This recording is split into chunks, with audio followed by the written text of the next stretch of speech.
എനിക്കറിയില്ല അതെങ്ങനെ എക്സ്പ്ലെയിൻ ചെയ്യേണ്ടത്. അത് അനുഭവിച്ചു തന്നെ അറിയണം. ടീച്ചർ അമ്മ എന്നുള്ള വിളി.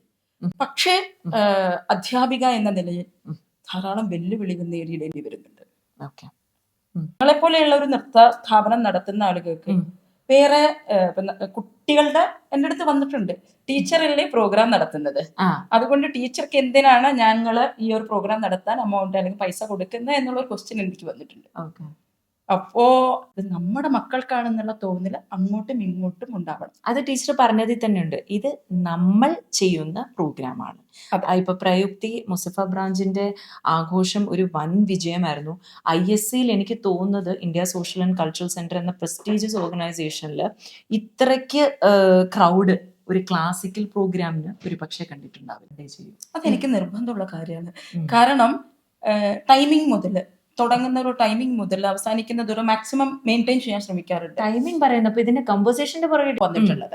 അപ്പോൾ അതിൽ ഓരോ ഐറ്റംസ് ഇന്ന പാട്ടുകളായിരിക്കും, ഇന്ന കുട്ടികൾക്ക് ഈ ഒരു ഏജ് ഗ്രൂപ്പ് ഓഫ് സ്റ്റുഡൻസിന് ഈ പാട്ട് നമുക്ക് സെലക്ട് ചെയ്യാം, അവർക്ക് കൊടുക്കേണ്ട കൺസെപ്റ്റ് ഇങ്ങനെ ആയിരിക്കണം എന്ന് പറഞ്ഞ് അത് കൊറിയോഗ്രാഫി ചെയ്യുന്നത് ചിലപ്പോൾ മിക്കവാറും ഞങ്ങൾ മോർണിംഗിലോ രാവിലത്തെ ടൈമുകളിലൊക്കെ ഇരുന്ന് ഞങ്ങൾ ഡിസ്കസ് ചെയ്തുകൊണ്ടാണ് ഈ കൊറിയോഗ്രാഫി ചെയ്തിട്ടാണ് ഞങ്ങൾ ഇത് പഠിപ്പിക്കുന്നത്. ഒരിക്കലും ഓൺ സ്പോട്ട് കൊറിയോഗ്രാഫികളല്ല ഇതൊന്നും. അപ്പോൾ ഓരോ കുട്ടിയുടെ ഐറ്റംസുകൾ എടുക്കുമ്പോൾ വളരെയധികം ശ്രദ്ധിച്ച് ആ കുട്ടികളുടെ ഏജ് ഗ്രൂപ്പിനനുസരിച്ചിട്ട് ആ കുട്ടികൾക്ക് പറ്റുന്ന രീതിയിലുള്ള പാട്ടും സംഗീതവും എടുത്തുകൊണ്ട് പറ്റുന്നില്ല. നമ്മള് ഒരു വല്ലാത്ത ഒരു മാനസികാവസ്ഥയുടെ ഡിപ്രഷൻ ആണോ എനിക്കതറിയില്ല എന്താ സംഭവം എന്ന്. നമ്മളല്ലാത്ത അവസ്ഥ ആവുന്നു. ഈ വേദന മാത്രമേ ഉള്ളൂ. എല്ലാ ഡോക്ടേഴ്സിന്റെ അടുത്ത് പോകുമ്പോഴും ആർക്കും ഐഡന്റിഫൈ ചെയ്യാനും പറ്റുന്നില്ല. ഈ പെയിൻ പെയിൻ പെയിൻ പെയിൻ അത് മാത്രം. അതുള്ളില് സഹിക്കാൻ പറ്റാത്ത ഉള്ളിൽ സഹിക്കാൻ പറ്റാത്ത, ചിരിക്കാൻ പറ്റത്തില്ല, ഭക്ഷണം കഴിക്കാൻ പറ്റാത്ത ഒരു അവസ്ഥ. എന്നിട്ട് ഈ 15 വർഷം ചിലവർ പറയും അയ്യോ ഡിപ്രഷൻ ആണ് എന്നൊക്കെ പറയും. പക്ഷെ അത് ഡിപ്രഷനും മൈഗ്രെയിനും ഒന്നും അല്ല. കാരണം ഒരിക്കലും ഡാൻസറെ പോലെ ഇങ്ങനത്തെ ഒരു ആൾക്കാർക്ക് ഒത്തിരി ഡിപ്രഷൻസ് ഒന്നും വരാൻ സാധ്യത ഉണ്ടെന്ന് തോന്നുന്നില്ല.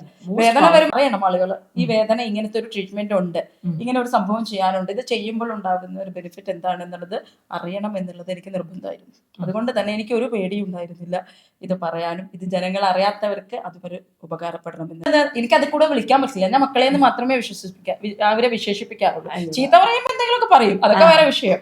അത് ചീത്ത പറയാനുള്ള റൈറ്റ് എന്തുകൊണ്ടാണ്?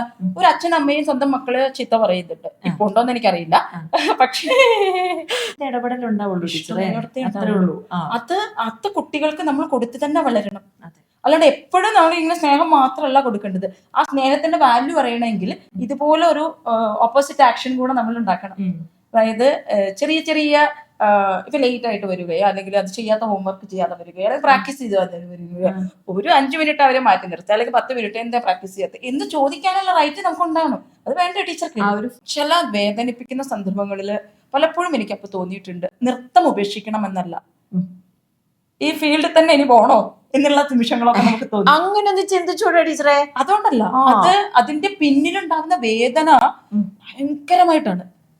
ടീച്ചറെ ഒരു പറച്ചിലുണ്ട്, എന്തെന്ന് വെച്ചാല് ദൈവം, അതായത് നമ്മുടെ സൃഷ്ടാവ് നമുക്ക് ഓരോ പരീക്ഷണങ്ങൾ തരുന്നുണ്ടെങ്കിൽ നമുക്ക് താങ്ങാവുന്നതേ തരും. ടീച്ചറിന് ഇത് തരുന്ന എന്തിനാന്ന് വെച്ചാൽ അപ്പൊ ടീച്ചറിന്റെ ക്രിയേറ്റീവ് മൈൻഡ് കുറച്ചും കൂടെ ഓണാവും, പുതിയൊരു സംഭവം വരും. പിന്നെ 2027 നടക്കാൻ പോകുന്ന പ്രയുക്തിയിൽ ഏത് തരം ഡാൻസ് ഡ്രാമയാണ്. ഇന്ന് ഞാൻ ഇവിടെ ഇരിക്കുന്നുണ്ടെങ്കിൽ അതിന്റെ മുഴുവൻ സപ്പോർട്ടും അച്ഛൻ അമ്മ ഒരു പ്രായം വരെ, തീർച്ചയായിട്ടും അത് കഴിഞ്ഞിട്ടുള്ള യാത്രയിൽ അവര് തന്നെയാണ് എന്നുള്ളത് എനിക്ക് നിസ്സംശയം പറയാം. എന്നെങ്കിലും ഇത് വേണ്ട, കാരണം ഇതിന് അതിൻ്റെതായിട്ടുള്ള ടീച്ചറിന് ഒരു പ്രത്യേക ഹൈലൈറ്റ് ഉണ്ട്. അതും കൂടെ പറഞ്ഞിട്ട് പിന്നെ നമുക്ക് ഫുൾ ഓൺ ടീച്ചറിന്റെ കാര്യങ്ങളിലേക്ക് കടക്കാം. ഈ പെർഫോമറിന്റെ പ്രത്യേകത, പ്രിയ മനോജ് എന്ന പെർഫോമർ ആണ് ഏറ്റവും കൂടുതൽ സന്തോഷിക്കുന്നത്. ഞാൻ ഇന്നും കൂടുതൽ മോഹിനിയാട്ടത്തെ ഇഷ്ടപ്പെടുന്നുണ്ട്. ടീച്ചറെ കാണുമ്പോൾ എനിക്ക് ഇഷ്ടമാണോ ആരാധനയാണോ എനിക്കറിയില്ല. ആ വേ ഓഫ് ടീച്ചിങ് ഒക്കെ നമ്മൾ വേറൊരു തലത്തിലേക്ക് കൊണ്ടുപോകും, മനസ്സിലാക്കാനും പറ്റുന്നുണ്ട്. ഞാൻ ഏത് സമയത്ത് ചെന്നാലും ഇപ്പൊ ടീച്ചർ തിരക്കാണെങ്കിൽ പറയും മോളെ ഞാനിപ്പോ തിരക്കാണ്, ഞാൻ ഒരു മാസം കഴിഞ്ഞിട്ട് നമുക്ക് ക്ലാസ് തുടങ്ങാം. ടീച്ചറിന്റെ കൺവീനിയൻസിനനുസരിച്ച് ഞാനും അഡ്ജസ്റ്റ് ചെയ്യും. എനിക്ക് എന്തെങ്കിലും ബുദ്ധിമുട്ടുണ്ടെങ്കിൽ തീർച്ചയായിട്ടും ടീച്ചർ പറയും ശരി മോളെ നാളെ നമുക്ക് ഇങ്ങനെ ചെയ്യാം. അതൊരു വല്ലാത്ത റിലേഷൻഷിപ്പാണ്, ഏറെ പവിത്രമായ ഒരു ഗുരു ശിഷ്യ ബന്ധം. തീർച്ചയായിട്ടും ഒരു ഗുരുവിനെ നമ്മളെയും മനസ്സിലാക്കാൻ പറ്റണം, എനിക്ക് ഗുരുവിനെയും മനസ്സിലാക്കാൻ പറ്റണം. തീർച്ചയായിട്ടും. അപ്പോൾ പക്ഷേ അതിൽ നിന്നും കിട്ടിയിട്ടുള്ള ഏറ്റവും വലിയ സമ്പാദ്യം എന്താണെന്നറിയോ? ഈ ധാരാളം സ്നേഹിക്കുന്ന കുട്ടികൾ. ആ കുട്ടികളാണ് ഒരു വലിയൊരു സമ്പാദ്യമാണ്. ഇന്നും ടീച്ചർ അമ്മേ എന്ന് വിളിക്കുന്ന എൻ്റെ ഒരു 10-20 വർഷം മുന്നേ എൻ്റെ അടുത്ത് പഠിച്ച കുട്ടികളാണ്. അപ്പൊ ആ കുട്ടികൾ ഇന്ന് എന്നെ വിളിക്കുന്നത് ടീച്ചർ അമ്മ എന്നാണ്. ഓ, അപ്പൊ ഞാനും അപ്പോഴും ആലോചിക്കുന്നു, ആ ഒരു ഇതിലേക്ക് നമ്മൾ മാറി. ഏത് പുരസ്കാരത്തിനേക്കാളും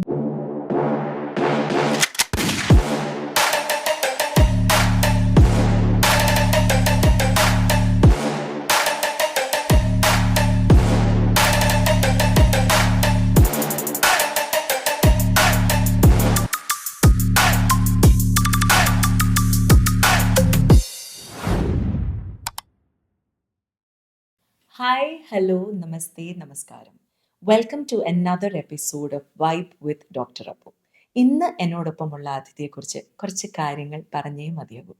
നമ്മുടെ കുട്ടിക്കാലം തൊട്ട് നമ്മൾ ഏറെ ഇഷ്ടപ്പെട്ട് നമ്മൾ ഒരുപാട് ബഹുമാനിച്ച് ചില ടീച്ചേഴ്സ് ഉണ്ടാവും, ചില പെർഫോമേഴ്സ് ഉണ്ടാവും. അത്തരത്തിലുള്ള ഏറെ ബഹുമാനപ്പെട്ട ഒരുപാട് റെസ്പെക്റ്റഡ് ആയിട്ടുള്ള she's a versatile performer, she's a dance teacher, ഇപ്പോൾ the managing director of Bharatanjali dance training centre. 1000-ൽ പരം കുട്ടികളെ ഡാൻസ് പഠിപ്പിച്ചിട്ടുണ്ട്. ഇപ്പോഴും പഠിച്ചുകൊണ്ടിരിക്കുകയാണ് കുട്ടികൾ. ആൻഡ് ഇപ്പോഴും പഠിപ്പിക്കുന്നത് ആ ഒരു ഡെഡിക്കേഷനോടുകൂടി തന്നെയാണ്, എത്തിക്കൽ രീതിയിൽ, ചട്ടപ്പടി ചിട്ടപ്പടി. അതാണ് ടീച്ചറിൻ്റെ ശൈലി.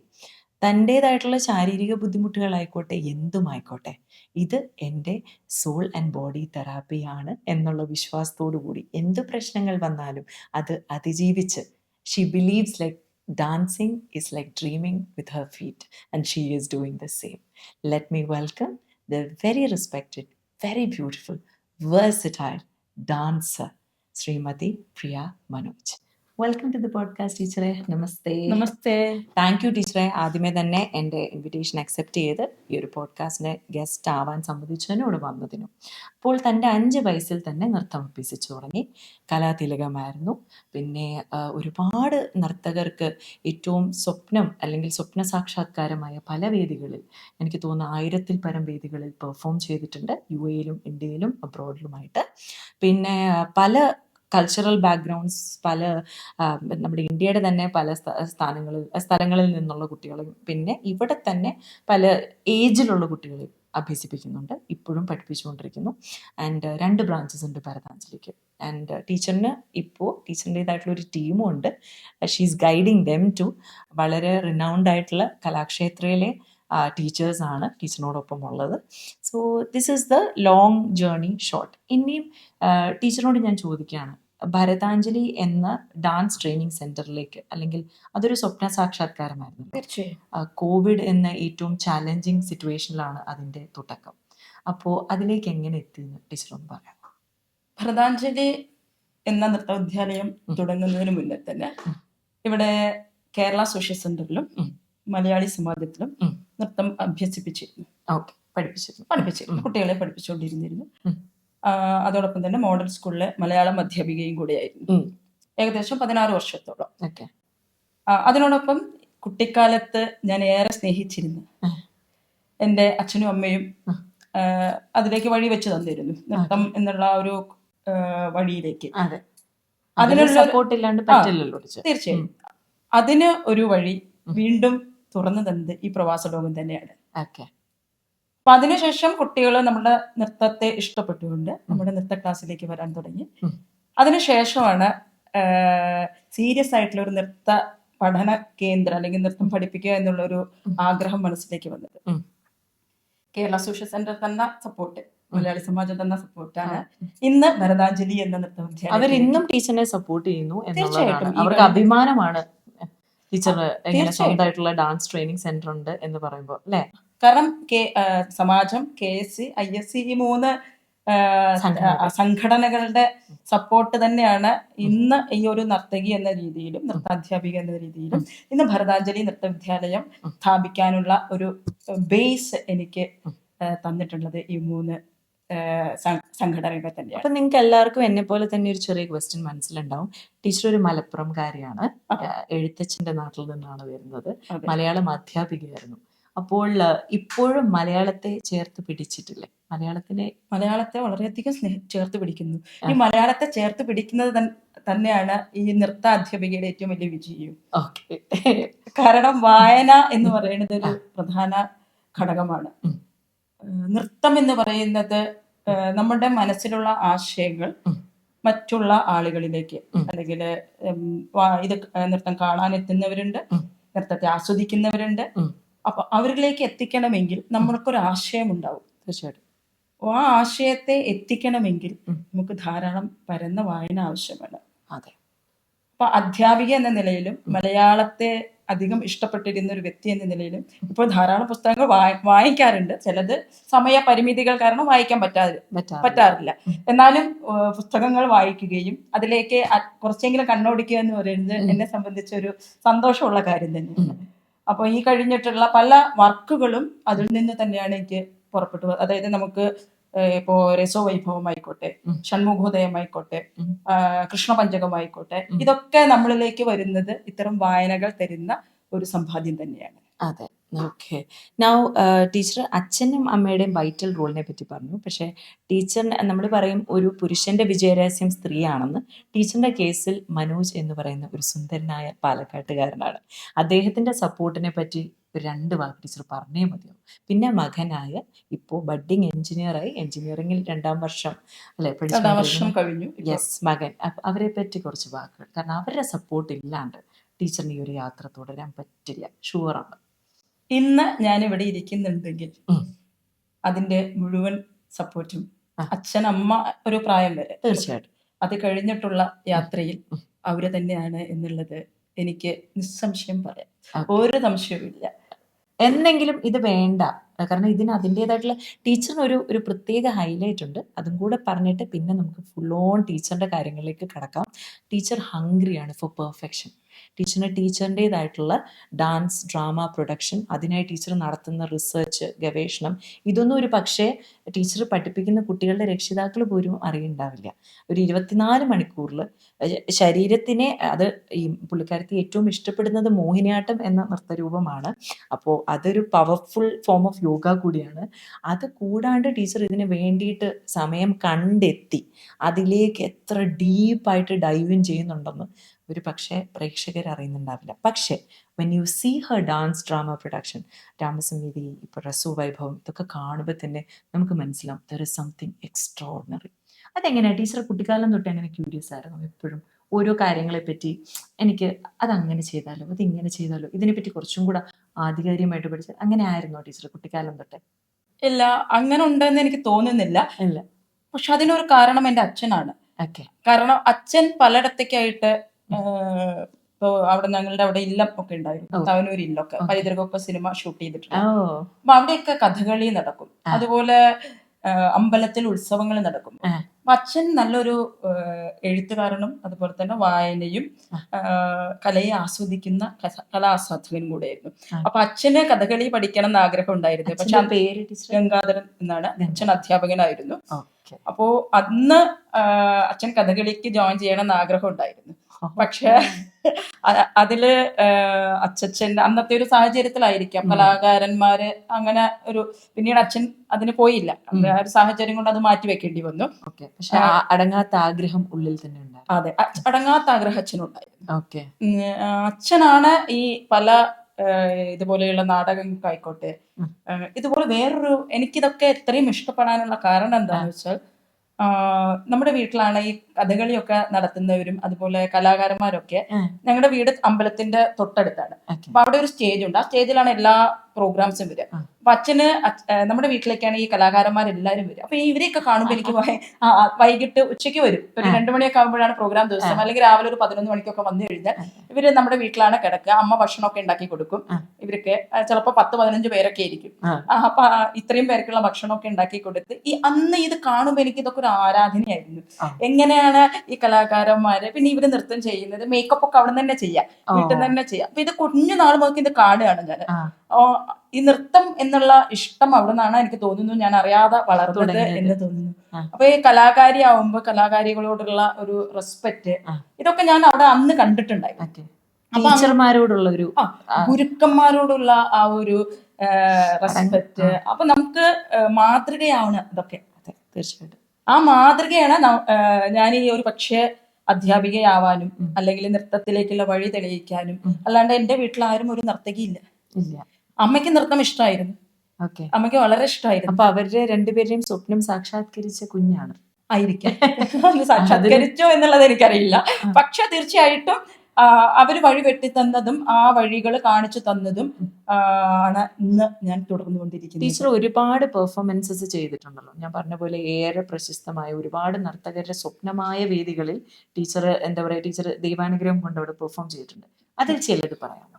തീർച്ചയായും ഏറ്റവും പ്രധാനപ്പെട്ടത് ഗുരുവായൂർ ടെമ്പിൾ തന്നെയാണ്. കാരണം അവിടെ നിന്നാണ് അരങ്ങേറ്റം ഉണ്ടായത്. അതിനുശേഷം മൃദംഗശൈലേശ്വരി, മൂകാംബിക, ഇടപ്പള്ളി, അങ്ങനെ ധാരാളം വേദികളിലൂടെ കേരളത്തിലൂടെ പോയിട്ടുണ്ട്. അതുപോലെ തന്നെ UAE-യിലാണെങ്കിലും നമുക്ക് ധാരാളം വേദികൾ, സംഘടനകളുടെ വേദികളായിട്ടൊക്കെയാണ് നമുക്ക് കിട്ടിയിട്ടുള്ളത്. പിന്നെ പാലക്കാട് ചെയ്തിട്ടുണ്ട്, അതുപോലെ ട്രിവാൻഡ്രം ചെയ്തിട്ടുണ്ട്. അങ്ങനെ പല പല വേദികളിലൂടെയായിട്ടുള്ള യാത്ര. ഓരോ വേദികളും നമുക്ക് പല അനുഭവങ്ങളാണ് സമ്മാനിക്കുന്നത്. അതിലൂടെ നമ്മൾ ഒരുപാട് വളരുന്നുണ്ട്. ഞാൻ ടീച്ചർ എന്ന പെർഫോമറിനെയും ടീച്ചർ എന്ന ടീച്ചറിനെയും ഒന്ന് കുറച്ച് ക്വാളിറ്റീസിലൂടെ ഒന്ന് എന്താ പറയാ ഡിസ്ക്രൈബ് ചെയ്യാൻ പറഞ്ഞ എങ്ങനെ ടീച്ചർ ഡിസ്ക്രൈബ് ചെയ്യും? പ്രിയ മനോജ് എന്ന പെർഫോമർ, എന്താണ് ഈ പെർഫോമറിന്റെ പ്രത്യേകത? പ്രിയ മനോജ് എന്ന പെർഫോമർ ആണ് ഏറ്റവും കൂടുതൽ സന്തോഷിക്കുന്നത്. സംതൃപ്തിയാണ് മനസ്സിൽ സംതൃപ്തി ആവുന്നത്. നൃത്തം ചെയ്യുമ്പോൾ അല്ലെങ്കിൽ നർത്തകി എന്ന രീതിയിൽ ഏറ്റവും ഇഷ്ടമുള്ളത്, ഞാൻ എന്നെ ഏറ്റവും കൂടുതൽ സ്നേഹിക്കുന്നത് നൃത്തം ചെയ്യുമ്പോഴാണ്. ബ്യൂട്ടിഫുൾ. ഓക്കെ. ടീച്ചർ എങ്ങനെ ഏറെ നാൾ അതിന് വേണ്ടി ഇൻവെസ്റ്റ് ചെയ്യാറുണ്ടോ? അതോ ടീച്ചറിന് സമയം അത്രയും കിട്ടാറുണ്ടോ? പക്ഷെ അതോ കിട്ടുന്ന സമയത്ത് ടീച്ചർ അഭ്യസിക്കുകയാണോ? എങ്ങനെയാണ്? അതും കൂടെ ഒന്ന് പറയും. ഇല്ല, ഇതുപോലെ ഏതെങ്കിലും നല്ല പെർഫോമൻസ് വരികയാണെങ്കിൽ ഞാൻ അതിനു വേണ്ടി എത്ര സമയം കണ്ടെത്താനും ഞാൻ ശ്രമിക്കും. അതിന് ഒരു 3-4 മാസത്തെ പ്രാക്ടീസ് ചെയ്യും. ഓക്കെ. അല്ലാണ്ട് ഓക്കെ, എനിക്കറിയാം, ഞാനൊരു ടീച്ചറാണ്, ഞാൻ നിത്യവും കുട്ടികളെ പഠിപ്പിക്കുന്നുണ്ട്, ഞാനങ്ങ് പോയി ചെയ്തേക്കാം, അങ്ങനെയല്ല. അങ്ങനെ ഞാൻ ചെയ്യില്ല. ഇല്ല, എനിക്ക് അങ്ങനെയുള്ള ഒരു ധൈര്യവും ഇല്ല. ഇപ്പോഴും എനിക്ക് ആ ധൈര്യമില്ല. നല്ലതുപോലെ പ്രാക്ടീസ് ചെയ്താൽ മാത്രമേ ഞാനൊരു വേദിയിലേക്ക് കാലെടുത്ത് വെക്കാൻ എനിക്ക് ധൈര്യം വരാറുള്ളൂ. പ്രാക്ടീസ് മേക്സ് പെർഫെക്റ്റ് എന്നുള്ള കോൺസെപ്റ്റ് ആണ്. തീർച്ചയായിട്ടും അത് ഓർമ്മ വരണം. നമ്മളൊരു കഥ എടുക്കുകയാണെങ്കിൽ ആ കഥ ഓർത്തോർത്ത് ചെയ്യണം എന്നുണ്ടെങ്കിൽ ദിവസവും പ്രാക്ടീസ് ചെയ്താൽ മാത്രം. ഒരു എക്സാമിന് കുട്ടികൾ എങ്ങനെ ആൻസർ പഠിക്കുന്നത്? ദിവസവും ചിലപ്പോൾ എഴുതിയിട്ടായിരിക്കാം, ചിലപ്പോൾ അത് റീകളക്ട് ചെയ്ത് അല്ലെങ്കിൽ കുറെ പ്രാവശ്യം വായിച്ചുകൊണ്ടായിരിക്കാം പഠിക്കുന്നത്. അതേപോലെ തന്നെ നല്ലതുപോലെ ആ ഒരു കണക്ഷൻസ് ഉണ്ടായിരിക്കണം. ഒരു സ്റ്റാൻസ് കഴിഞ്ഞാൽ ഇന്ന സ്റ്റാൻസ് എന്ന് നമുക്ക് കണക്ഷൻ ആയിട്ട് തന്നെ നമുക്ക് പോകണം.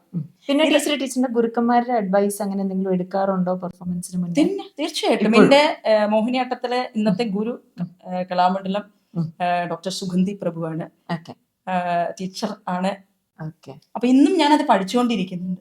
പിന്നെ തിരക്കുകൾ വരുമ്പോൾ ടീച്ചറുടെ അടുത്ത് ഞാൻ പറയും എന്നതാണ് കാരണം കൊണ്ടാണ് വരുന്നത്. അപ്പൊ ടീച്ചർക്ക് അത് മനസ്സിലാക്കാനും പറ്റുന്നുണ്ട്. ഞാൻ ഏത് സമയത്ത് ചെന്നാലും ഇപ്പൊ ടീച്ചർ തിരക്കാണെങ്കിൽ പറയും, മോളെ ഞാനിപ്പോ തിരക്കാണ്, ഞാൻ ഒരു മാസം കഴിഞ്ഞിട്ട് മോൾക്ക് ക്ലാസ് തുടങ്ങാം. ടീച്ചറിന്റെ കൺവീനിയൻസിനനുസരിച്ച് ഞാനും അഡ്ജസ്റ്റ് ചെയ്യും. എനിക്ക് എന്തെങ്കിലും ബുദ്ധിമുട്ടുണ്ടെങ്കിൽ തീർച്ചയായിട്ടും ടീച്ചർ പറയും, ശരി മോളെ നാളെ നമുക്ക് ഇങ്ങനെ ചെയ്യാം. അതൊരു വല്ലാത്ത റിലേഷൻഷിപ്പാണ്.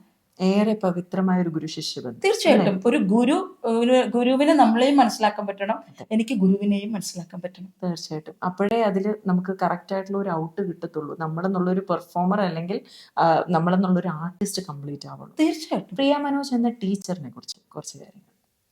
പ്രിയ മനോജ് എന്ന ടീച്ചർ ഡാൻസ് ടീച്ചർ കേട്ടോ, ഡാൻസ് ടീച്ചർ. മലയാളം ടീച്ചർ ഘോര വാക്കുകളും അക്ഷരസ്ഫുടതയും എന്താ പറയാ വാക്കുകൾ കോർത്തിണക്കിക്കൊണ്ട്, ദൈവമേ ഗൾഫിൽ വളർന്ന ഞാനാണ് എന്തെങ്കിലും തെറ്റുപറ്റകളെ അത്തരത്തിലുള്ളതാണ്. പ്രിയ മനോജ് എന്ന ഡാൻസ് ടീച്ചർ ഇപ്പം ഏകദേശം ടീച്ചർ 2 പതിറ്റാണ്ടാവാൻ പോകുന്നു ഡാൻസ് ക്ലാസ് കുട്ടികളെ പഠിപ്പിക്കാൻ തുടങ്ങിയിട്ട്. പ്രിയ മനോജ് എന്ന ടീച്ചർ എന്താണ്? പ്രിയ മനോജ് എന്ന ടീച്ചറെ ആയിരിക്കും എല്ലാവർക്കും പരിചിതം. അതാണ് സത്യം. പ്രവാസ ലോകത്ത്. പക്ഷേ അതിൽ നിന്നും കിട്ടിയിട്ടുള്ള ഏറ്റവും വലിയ സമ്പാദ്യം എന്താണെന്നറിയോ? ഈ ധാരാളം സ്നേഹിക്കുന്ന കുട്ടികൾ. ആ കുട്ടികളാണ് ഒരു വലിയൊരു സമ്പാദ്യമാണ്. ഇന്നും ടീച്ചർ അമ്മ എന്ന് വിളിക്കുന്ന എന്റെ ഒരു 10-20 വർഷം മുന്നേ എൻ്റെ അടുത്ത് പഠിച്ച കുട്ടികളാണ്. അപ്പൊ ആ കുട്ടികൾ ഇന്ന് എന്നെ വിളിക്കുന്നത് ടീച്ചർ അമ്മ എന്നാണ്. അപ്പൊ ഞാനും അപ്പോഴും ആലോചിക്കുന്നു, ആ ഒരു ഇതിലേക്ക് നമ്മൾ മാറി. ഏത് പുരസ്കാരത്തിനേക്കാളും ഒരു അനുഭവമാണ് അല്ലെ അവരങ്ങനെ തീർച്ചയായിട്ടും അത് ലോകത്തിന്റെ പല ഭാഗത്തിരുന്ന് ടീച്ചറമ്മേ എന്നുള്ള വോയിസ് എങ്ങാനും വരികയാണെങ്കിൽ അല്ലേ? അതൊരു വല്ലാത്തൊരു അനുഭൂതിയാണ്, വല്ലാത്തൊരു സന്തോഷമാണ്. ഉം. അത് അനുഭവിക്കുമ്പോൾ എനിക്കറിയില്ല അതെങ്ങനെ എക്സ്പ്ലെയിൻ ചെയ്യേണ്ടത്. അത് അനുഭവിച്ചു തന്നെ അറിയണം, ടീച്ചർ അമ്മ എന്നുള്ള വിളി. പക്ഷേ അധ്യാപിക എന്ന നിലയിൽ ധാരാളം വെല്ലുവിളികൾ നേരിടേണ്ടി വരുന്നുണ്ട്. ഓക്കെ, തീർച്ചയായിട്ടും ഉണ്ടാവും ടീച്ചറെ. തീർച്ചയായിട്ടും എനിക്ക് തോന്നുന്നത് ടീച്ചറെ, ഞങ്ങളുടെയൊക്കെ ടൈമിൽ സ്കൂളിൽ പോകുന്നു, അതിൻ്റെ അവിടുത്തെ സ്കൂളിൻ്റെതായിട്ടുള്ള ചിട്ടകളുണ്ട്, ചട്ടങ്ങളുണ്ട്, പോളിസീസ് ഉണ്ട്, റൂൾസ് റെഗുലേഷൻസ് ഉണ്ട്, നമ്മളത് ഫോളോ ചെയ്തേ മതിയാകും. അതിൽ പേരൻസ് ആരും ഇടപെടില്ല, സ്കൂൾ എന്ത് പറയുന്നു അത് കേൾക്കും, പേരന്റ് ടീച്ചർ മീറ്റിംഗിൽ എന്തെങ്കിലും ഉണ്ടെങ്കിൽ ടീച്ചേഴ്സുമായിട്ട് ഡിസ്കസ് ചെയ്യും, അത്രേ ഉള്ളൂ. പക്ഷെ അത് എക്സ്ട്രാ കരിക്കുലറിലേക്ക് വരുമ്പോഴത്തേന് പേരൻസ്, ഞാൻ എൻ്റെ കുട്ടിക്കാലാണ് പറയുന്നത് കേട്ടോ, ഏറെ ബഹുമാനത്തോടെ കേൾക്കും. കാരണം അവർ കാണുന്ന ആ ടീച്ചർ എന്നുള്ള ആർട്ടിസ്റ്റിനെയാണ്. പക്ഷേ നമ്മൾ പറയില്ലേ കാലം മാറി കഥ മാറി എന്ന് പറയുമ്പോഴത്തേന് കുറച്ചൊക്കെ ചിലപ്പോൾ അവരുടെ ആകാംക്ഷയാവാം, ചിലപ്പോൾ അവരുടെ ക്യൂരിയോസിറ്റി ആവാം, ചിലപ്പോൾ അവർ വേറെ എവിടെന്നെങ്കിലും അവരുടെ സർക്കിളിൽ നിന്ന് കിട്ടിയ ഒരു ഇൻഫ്ലുവൻസിന്റെ ഫലമാവാം. കുറച്ചൊക്കെ ഇൻഫ്ലുവൻസ് എന്താ പറയുക, അത് അഫക്റ്റ് ചെയ്യുന്നുണ്ടോ? എങ്ങനെയാണ് ടീച്ചറിന്റെ ഒരു കാഴ്ചപ്പാടിൽ അത് എങ്ങനെയുണ്ട്? ചാലഞ്ച് ആവുന്നുണ്ട്? തീർച്ചയായിട്ടും ആവുന്നുണ്ട് അല്ലേ? തീർച്ചയായിട്ടും ചിലപ്പോൾ അവരുടെ ഉള്ളിലെ ആർട്ടിസ്റ്റിന്റെ ആകാംക്ഷ ആവാം, പക്ഷെ അത് കറക്റ്റ് ആയിട്ടുള്ള രീതിയിൽ ആവാത്തപ്പോൾ ഉണ്ടാവുന്ന എന്തെങ്കിലും പ്രശ്നങ്ങളും കാര്യങ്ങളൊക്കെ ഉണ്ടായേക്കാം. അപ്പൊ ടീച്ചറിന് ഈ വെല്ലുവിളികൾ ടീച്ചർ എങ്ങനെ നേരിടുന്നു? എനിക്ക് തോന്നിയിട്ടുള്ളത് അപ്പോ ഏതൊരു നമ്മളിപ്പോ പാരന്റ്സിനെ എന്നുള്ള പുറമെ നിൽക്കുന്ന ഒരു വ്യക്തി അവരുടേതായ ഫീൽഡിൽ, ചിലപ്പോൾ അവരൊരു എഞ്ചിനീയർ ആയിരിക്കും, ഒരു ഡോക്ടർ ആയിരിക്കും, പല ഫീൽഡിലുള്ളവരായിരിക്കും. അവരൊക്കെ അവരുടെ ഫീൽഡിൽ വളരെയധികം ഉന്നതിയിലിരിക്കുന്നവരായിരിക്കും. പക്ഷെ നൃത്തം എന്ന് പറയുന്നതും വളരെ ഇതുപോലെ പഠിച്ച് കഷ്ടപ്പെട്ട് നമ്മൾ ഒരു ലെവലിലേക്കാണ് നമ്മൾ എത്തിക്കുന്നത്. അതിനെ ആ രീതിയിൽ കാണാൻ പറ്റാത്തതൊരു വലിയൊരു വിഷയമായിട്ട് എനിക്ക് തോന്നിയിട്ടുണ്ട്. പ്രത്യേകിച്ച് എനിക്ക് തോന്നുന്ന ടീച്ചർ പറയാറുണ്ട്, അതൊരു അതിൻ്റെതായിട്ടുള്ള ഒരു ടൈം, വാല്യൂ ഓഫ് ആർട്ട് എന്ന് പറയുന്ന ഒരു സംഭവമുണ്ട്. ആർട്ട് പഠനം എന്ന് പറയുന്നത് നമുക്ക് ഇന്ന് പഠിപ്പിക്കുമ്പോൾ ഏതൊരു വിദ്യാഭ്യാസ സ്ഥാപനത്തിലും ഫീസ് കൊടുക്കുന്നു, പഠിപ്പിക്കുന്നു അല്ലെ? തീർച്ചയായിട്ടും. പക്ഷേ ഇതിന് മോണിറ്ററി എക്സ്പെൻസ് ഉണ്ട് കേട്ടോ പേരൻസ്. ഞാനും പഠിച്ചിട്ടുള്ളതാണ്, ഞാനും കളിച്ചിട്ടുള്ളതാണ്. അത്യാവശ്യം എന്താ പറയുക, മോണിറ്ററി എക്സ്പെൻസസ് ഉണ്ടായിരിക്കും അല്ലേ? അതിൻ്റെതായിട്ടുള്ള രീതിയിൽ പ്രോപ്പറായിട്ട് ചെയ്യണമെങ്കിൽ we have to invest some money. And അതിൽ കിട്ടുന്ന റിസൾട്ട് എന്ന് പറയുന്നത് സ്റ്റേജിൽ ആ കുട്ടി ആ ഒരു proper costume, proper makeup, proper പ്രാക്ടീസോടുകൂടി ഗൈഡൻസോടുകൂടി പെർഫോം ചെയ്യുമ്പോൾ ആ കുഞ്ഞിന് അതിലൊരു ബേസ് ഉണ്ടാവുക എന്നുള്ളതാണ് അല്ലേ ടീച്ചറെ? തീർച്ചയായിട്ടും.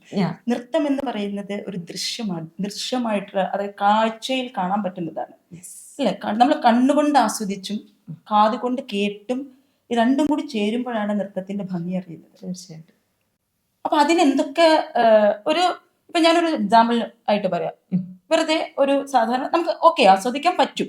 ഒരു സാധാരണ ഡ്രസ്സ് ഇട്ട് ഒരു സാരി എടുത്ത് നമ്മൾ കാണുമ്പോൾ ഇപ്പൊ ധാരാളം റീൽസുകളുടെ കാലമാണല്ലോ. തീർച്ചയായും. അപ്പൊ ഈ റീൽസിലൊക്കെ ഒരു 30 സെക്കൻഡിന്റെ റീലിലൊക്കെ നമുക്കൊരു സാരി എടുത്തിട്ടോ അല്ലെങ്കിൽ ചുരിദാർ ഇട്ടിട്ടോ അല്ലെങ്കിൽ ഏതോ ഡ്രസ്സ് വായിക്കോട്ടെ നമുക്ക് ആസ്വദിക്കാൻ പറ്റും. പക്ഷെ ഒരു പ്രൊഫഷണൽ ആയിട്ട് നൃത്തം പഠിച്ച ഒരു വ്യക്തി സ്റ്റേജിൽ നിന്നുകൊണ്ട് ഇതുപോലെ ഒരു സാരിയോ അല്ലെങ്കിൽ ഒരു ചുരിദാറോ ഇട്ട് ഒരു അരമണിക്കൂർ അല്ലെങ്കിൽ 1 മണിക്കൂർ ഒരു ഷോ ചെയ്ത് കഴിഞ്ഞാൽ ജനം ആസ്വദിക്കും? തീർച്ചയായിട്ടും ഇല്ല. ഇല്ലല്ലോ. ഇല്ല. അതെന്തുകൊണ്ടാ? വിമർശിച്ച് കൊല്ലു ഒരു പക്ഷേ. അപ്പൊ അതിന് ഫസ്റ്റ് ഓഫ് ഓൾ എന്താ വേണ്ടത്? ആഢ്യാഭരണങ്ങൾ, അതായത് ആഹാര്യ ഡ്രസ്സസ്, അതിന്റെ മേക്കപ്പ്, ഒരു ആ സ്റ്റേജിൽ വരണം അല്ലെ? പിന്നെ എന്ന് പറയുന്നത് സ്റ്റേജ് എന്ന് പറയുന്ന ഒരു കാര്യം, അല്ലെങ്കിൽ വേദി എന്ന് പറയുന്നത് ലൈറ്റിംഗ് ഒരു പ്രധാന ഘടകമാണ്. ഒരു ലൈറ്റ് ഇല്ലാണ്ട് ഇതൊക്കെ ഇട്ടിട്ട് ഒരു ചെറിയ വെട്ടം വെച്ചുകൊണ്ട് കളിപ്പിച്ചാൽ ആർക്കെങ്കിലും കാണാൻ പറ്റുമോ? ഇല്ല. ഇതിനൊക്കെ ഒരു മോണിറ്ററി സംഭവം എന്ന് പറയുന്നത് എന്താ? അപ്പൊ ഞങ്ങളെ പോലെയുള്ള ഒരു നൃത്ത സ്ഥാപനം നടത്തുന്ന ആളുകൾക്ക് വേറെ കുട്ടികളുടെ എൻ്റെ അടുത്ത് വന്നിട്ടുണ്ട്, ടീച്ചറല്ലേ പ്രോഗ്രാം നടത്തുന്നത്, അതുകൊണ്ട് ടീച്ചർക്ക് എന്തിനാണ് ഞങ്ങൾ ഈ ഒരു പ്രോഗ്രാം നടത്താൻ അമൗണ്ട് അല്ലെങ്കിൽ പൈസ കൊടുക്കുന്നത് എന്നുള്ള ഒരു ക്വസ്റ്റ്യൻ എനിക്ക് വന്നിട്ടുണ്ട്. അപ്പോ എനിക്ക് അങ്ങനെയുള്ളവരോട് പറയാനുള്ള ഒരു കാര്യം എന്ന് വെച്ചാൽ, നമ്മൾ ഡാൻസ് ക്ലാസ് നടത്തുന്നു, ഞാൻ വേറൊരിടത്ത് കമ്പയർ ചെയ്യുന്നില്ല, പക്ഷെ നമ്മൾ ഡാൻസ് ക്ലാസ് നടത്തുന്നുണ്ട്, നമ്മളൊരു പ്രോഗ്രാം ചെയ്യുന്നുണ്ടെങ്കിൽ ഇത് നമ്മുടെ മക്കൾക്കാണെന്നുള്ള തോന്നൽ അങ്ങോട്ടും ഇങ്ങോട്ടും ഉണ്ടാവണം. അത് ടീച്ചർ പറഞ്ഞതിൽ തന്നെയുണ്ട്, ഇത് നമ്മൾ ചെയ്യുന്ന പ്രോഗ്രാമാണ്. ഇപ്പൊ പ്രയുക്തി മുസഫ ബ്രാഞ്ചിന്റെ ആഘോഷം ഒരു വൻ വിജയമായിരുന്നു. ISCയിൽ എനിക്ക് തോന്നുന്നത് India social and cultural centre എന്ന പ്രസ്റ്റീജിയസ് ഓർഗനൈസേഷനിൽ ഇത്രയ്ക്ക് ക്രൗഡ് ഒരു ക്ലാസിക്കൽ പ്രോഗ്രാമിന് ഒരു പക്ഷേ കണ്ടിട്ടുണ്ടാവില്ല. And that to the last half. അത് ടീച്ചറിൻ്റെയും ടീച്ചറിൻ്റെ കൂടെയുള്ള ടീച്ചേഴ്സിൻ്റെയും ദി എൻറ്റയർ ടീം, ഈവൻ നമ്മുടെ ലൈറ്റ് ടെക്നീഷ്യനെ ടീച്ചർ നാട്ടിൽ നിന്നും അദ്ദേഹത്തിൻ്റെ ഒരു ഡെഡിക്കേഷനും അദ്ദേഹത്തിൻ്റെ ഒരു പാഷനും അദ്ദേഹത്തിൻ്റെ പ്രൊഫഷണലിസവും വ്യത്യസ്തതയും കണ്ടിട്ടാണ് ടീച്ചർ അദ്ദേഹത്തെ നാട്ടിൽ നിന്നും കൊണ്ടുവന്നത്. ഇതൊക്കെ ടീച്ചർ ചെയ്യുന്നത് ടീച്ചറിനല്ല അവിടെ ക്രെഡിറ്റും ഇമ്പോർട്ടൻസും കിട്ടുന്നത്, ആ പെർഫോം ചെയ്യുന്ന കുട്ടികൾക്കാണ്. അതും ഓരോ കുട്ടിക്ക് ഓരോ രീതിയിൽ ഓരോ പെർഫോമൻസിന്. അല്ല ടീച്ചറെ, എൻ്റെ ഒരു ആഗ്രഹമായിരുന്നു. എന്തുകൊണ്ടാണ് ടീച്ചറിന് ഇതിനോടൊക്കെ ഇത്രയ്ക്ക് ഇഷ്ടം? കാരണം ഞാൻ ടീച്ചറിനെ പറ്റി ശ്രദ്ധിച്ചൊരു കാര്യം, ടീച്ചർ ഓരോ ഡീറ്റെയിലും വളരെ കെയർഫുൾ ആയിട്ട് നോക്കി കണ്ടേ ചെയ്യും. അതെനിക്ക് നിർബന്ധമുള്ള കാര്യമാണ്. കാരണം ടൈമിംഗ് മുതൽ തുടങ്ങുന്ന ഒരു ടൈമിംഗ് മുതൽ അവസാനിക്കുന്നത് ഒരു മാക്സിമം മെയിൻറ്റെയിൻ ചെയ്യാൻ ശ്രമിക്കാറുണ്ട്. ടൈമിംഗ് പറയുന്നത് അപ്പൊ ഇതിന്റെ കമ്പോസിഷന്റെ പുറകെ ടീച്ചർ പോകാറില്ലേ? കോമ്പോസിഷൻസ് തീർച്ചയായിട്ടും. കാരണം കോമ്പോസിഷന്റെ പുറകെ ഓരോ ഐറ്റത്തിനും ഇന്ന പാട്ട് എടുക്കണം, അതിന് ഇന്ന കാര്യങ്ങളാണ് ചെയ്യേണ്ടത്. എല്ലായിടത്തേക്കും ഞാൻ 2021 വരെ തന്നെയാണല്ലോ പഠിപ്പിച്ചത്, അപ്പോൾ അറിയാമല്ലോ എല്ലാ കാര്യങ്ങളും. പിന്നീട് ആണ് ഇപ്പോ ടീച്ചേഴ്സൊക്കെ നമുക്ക് വന്നിട്ടുള്ളത്.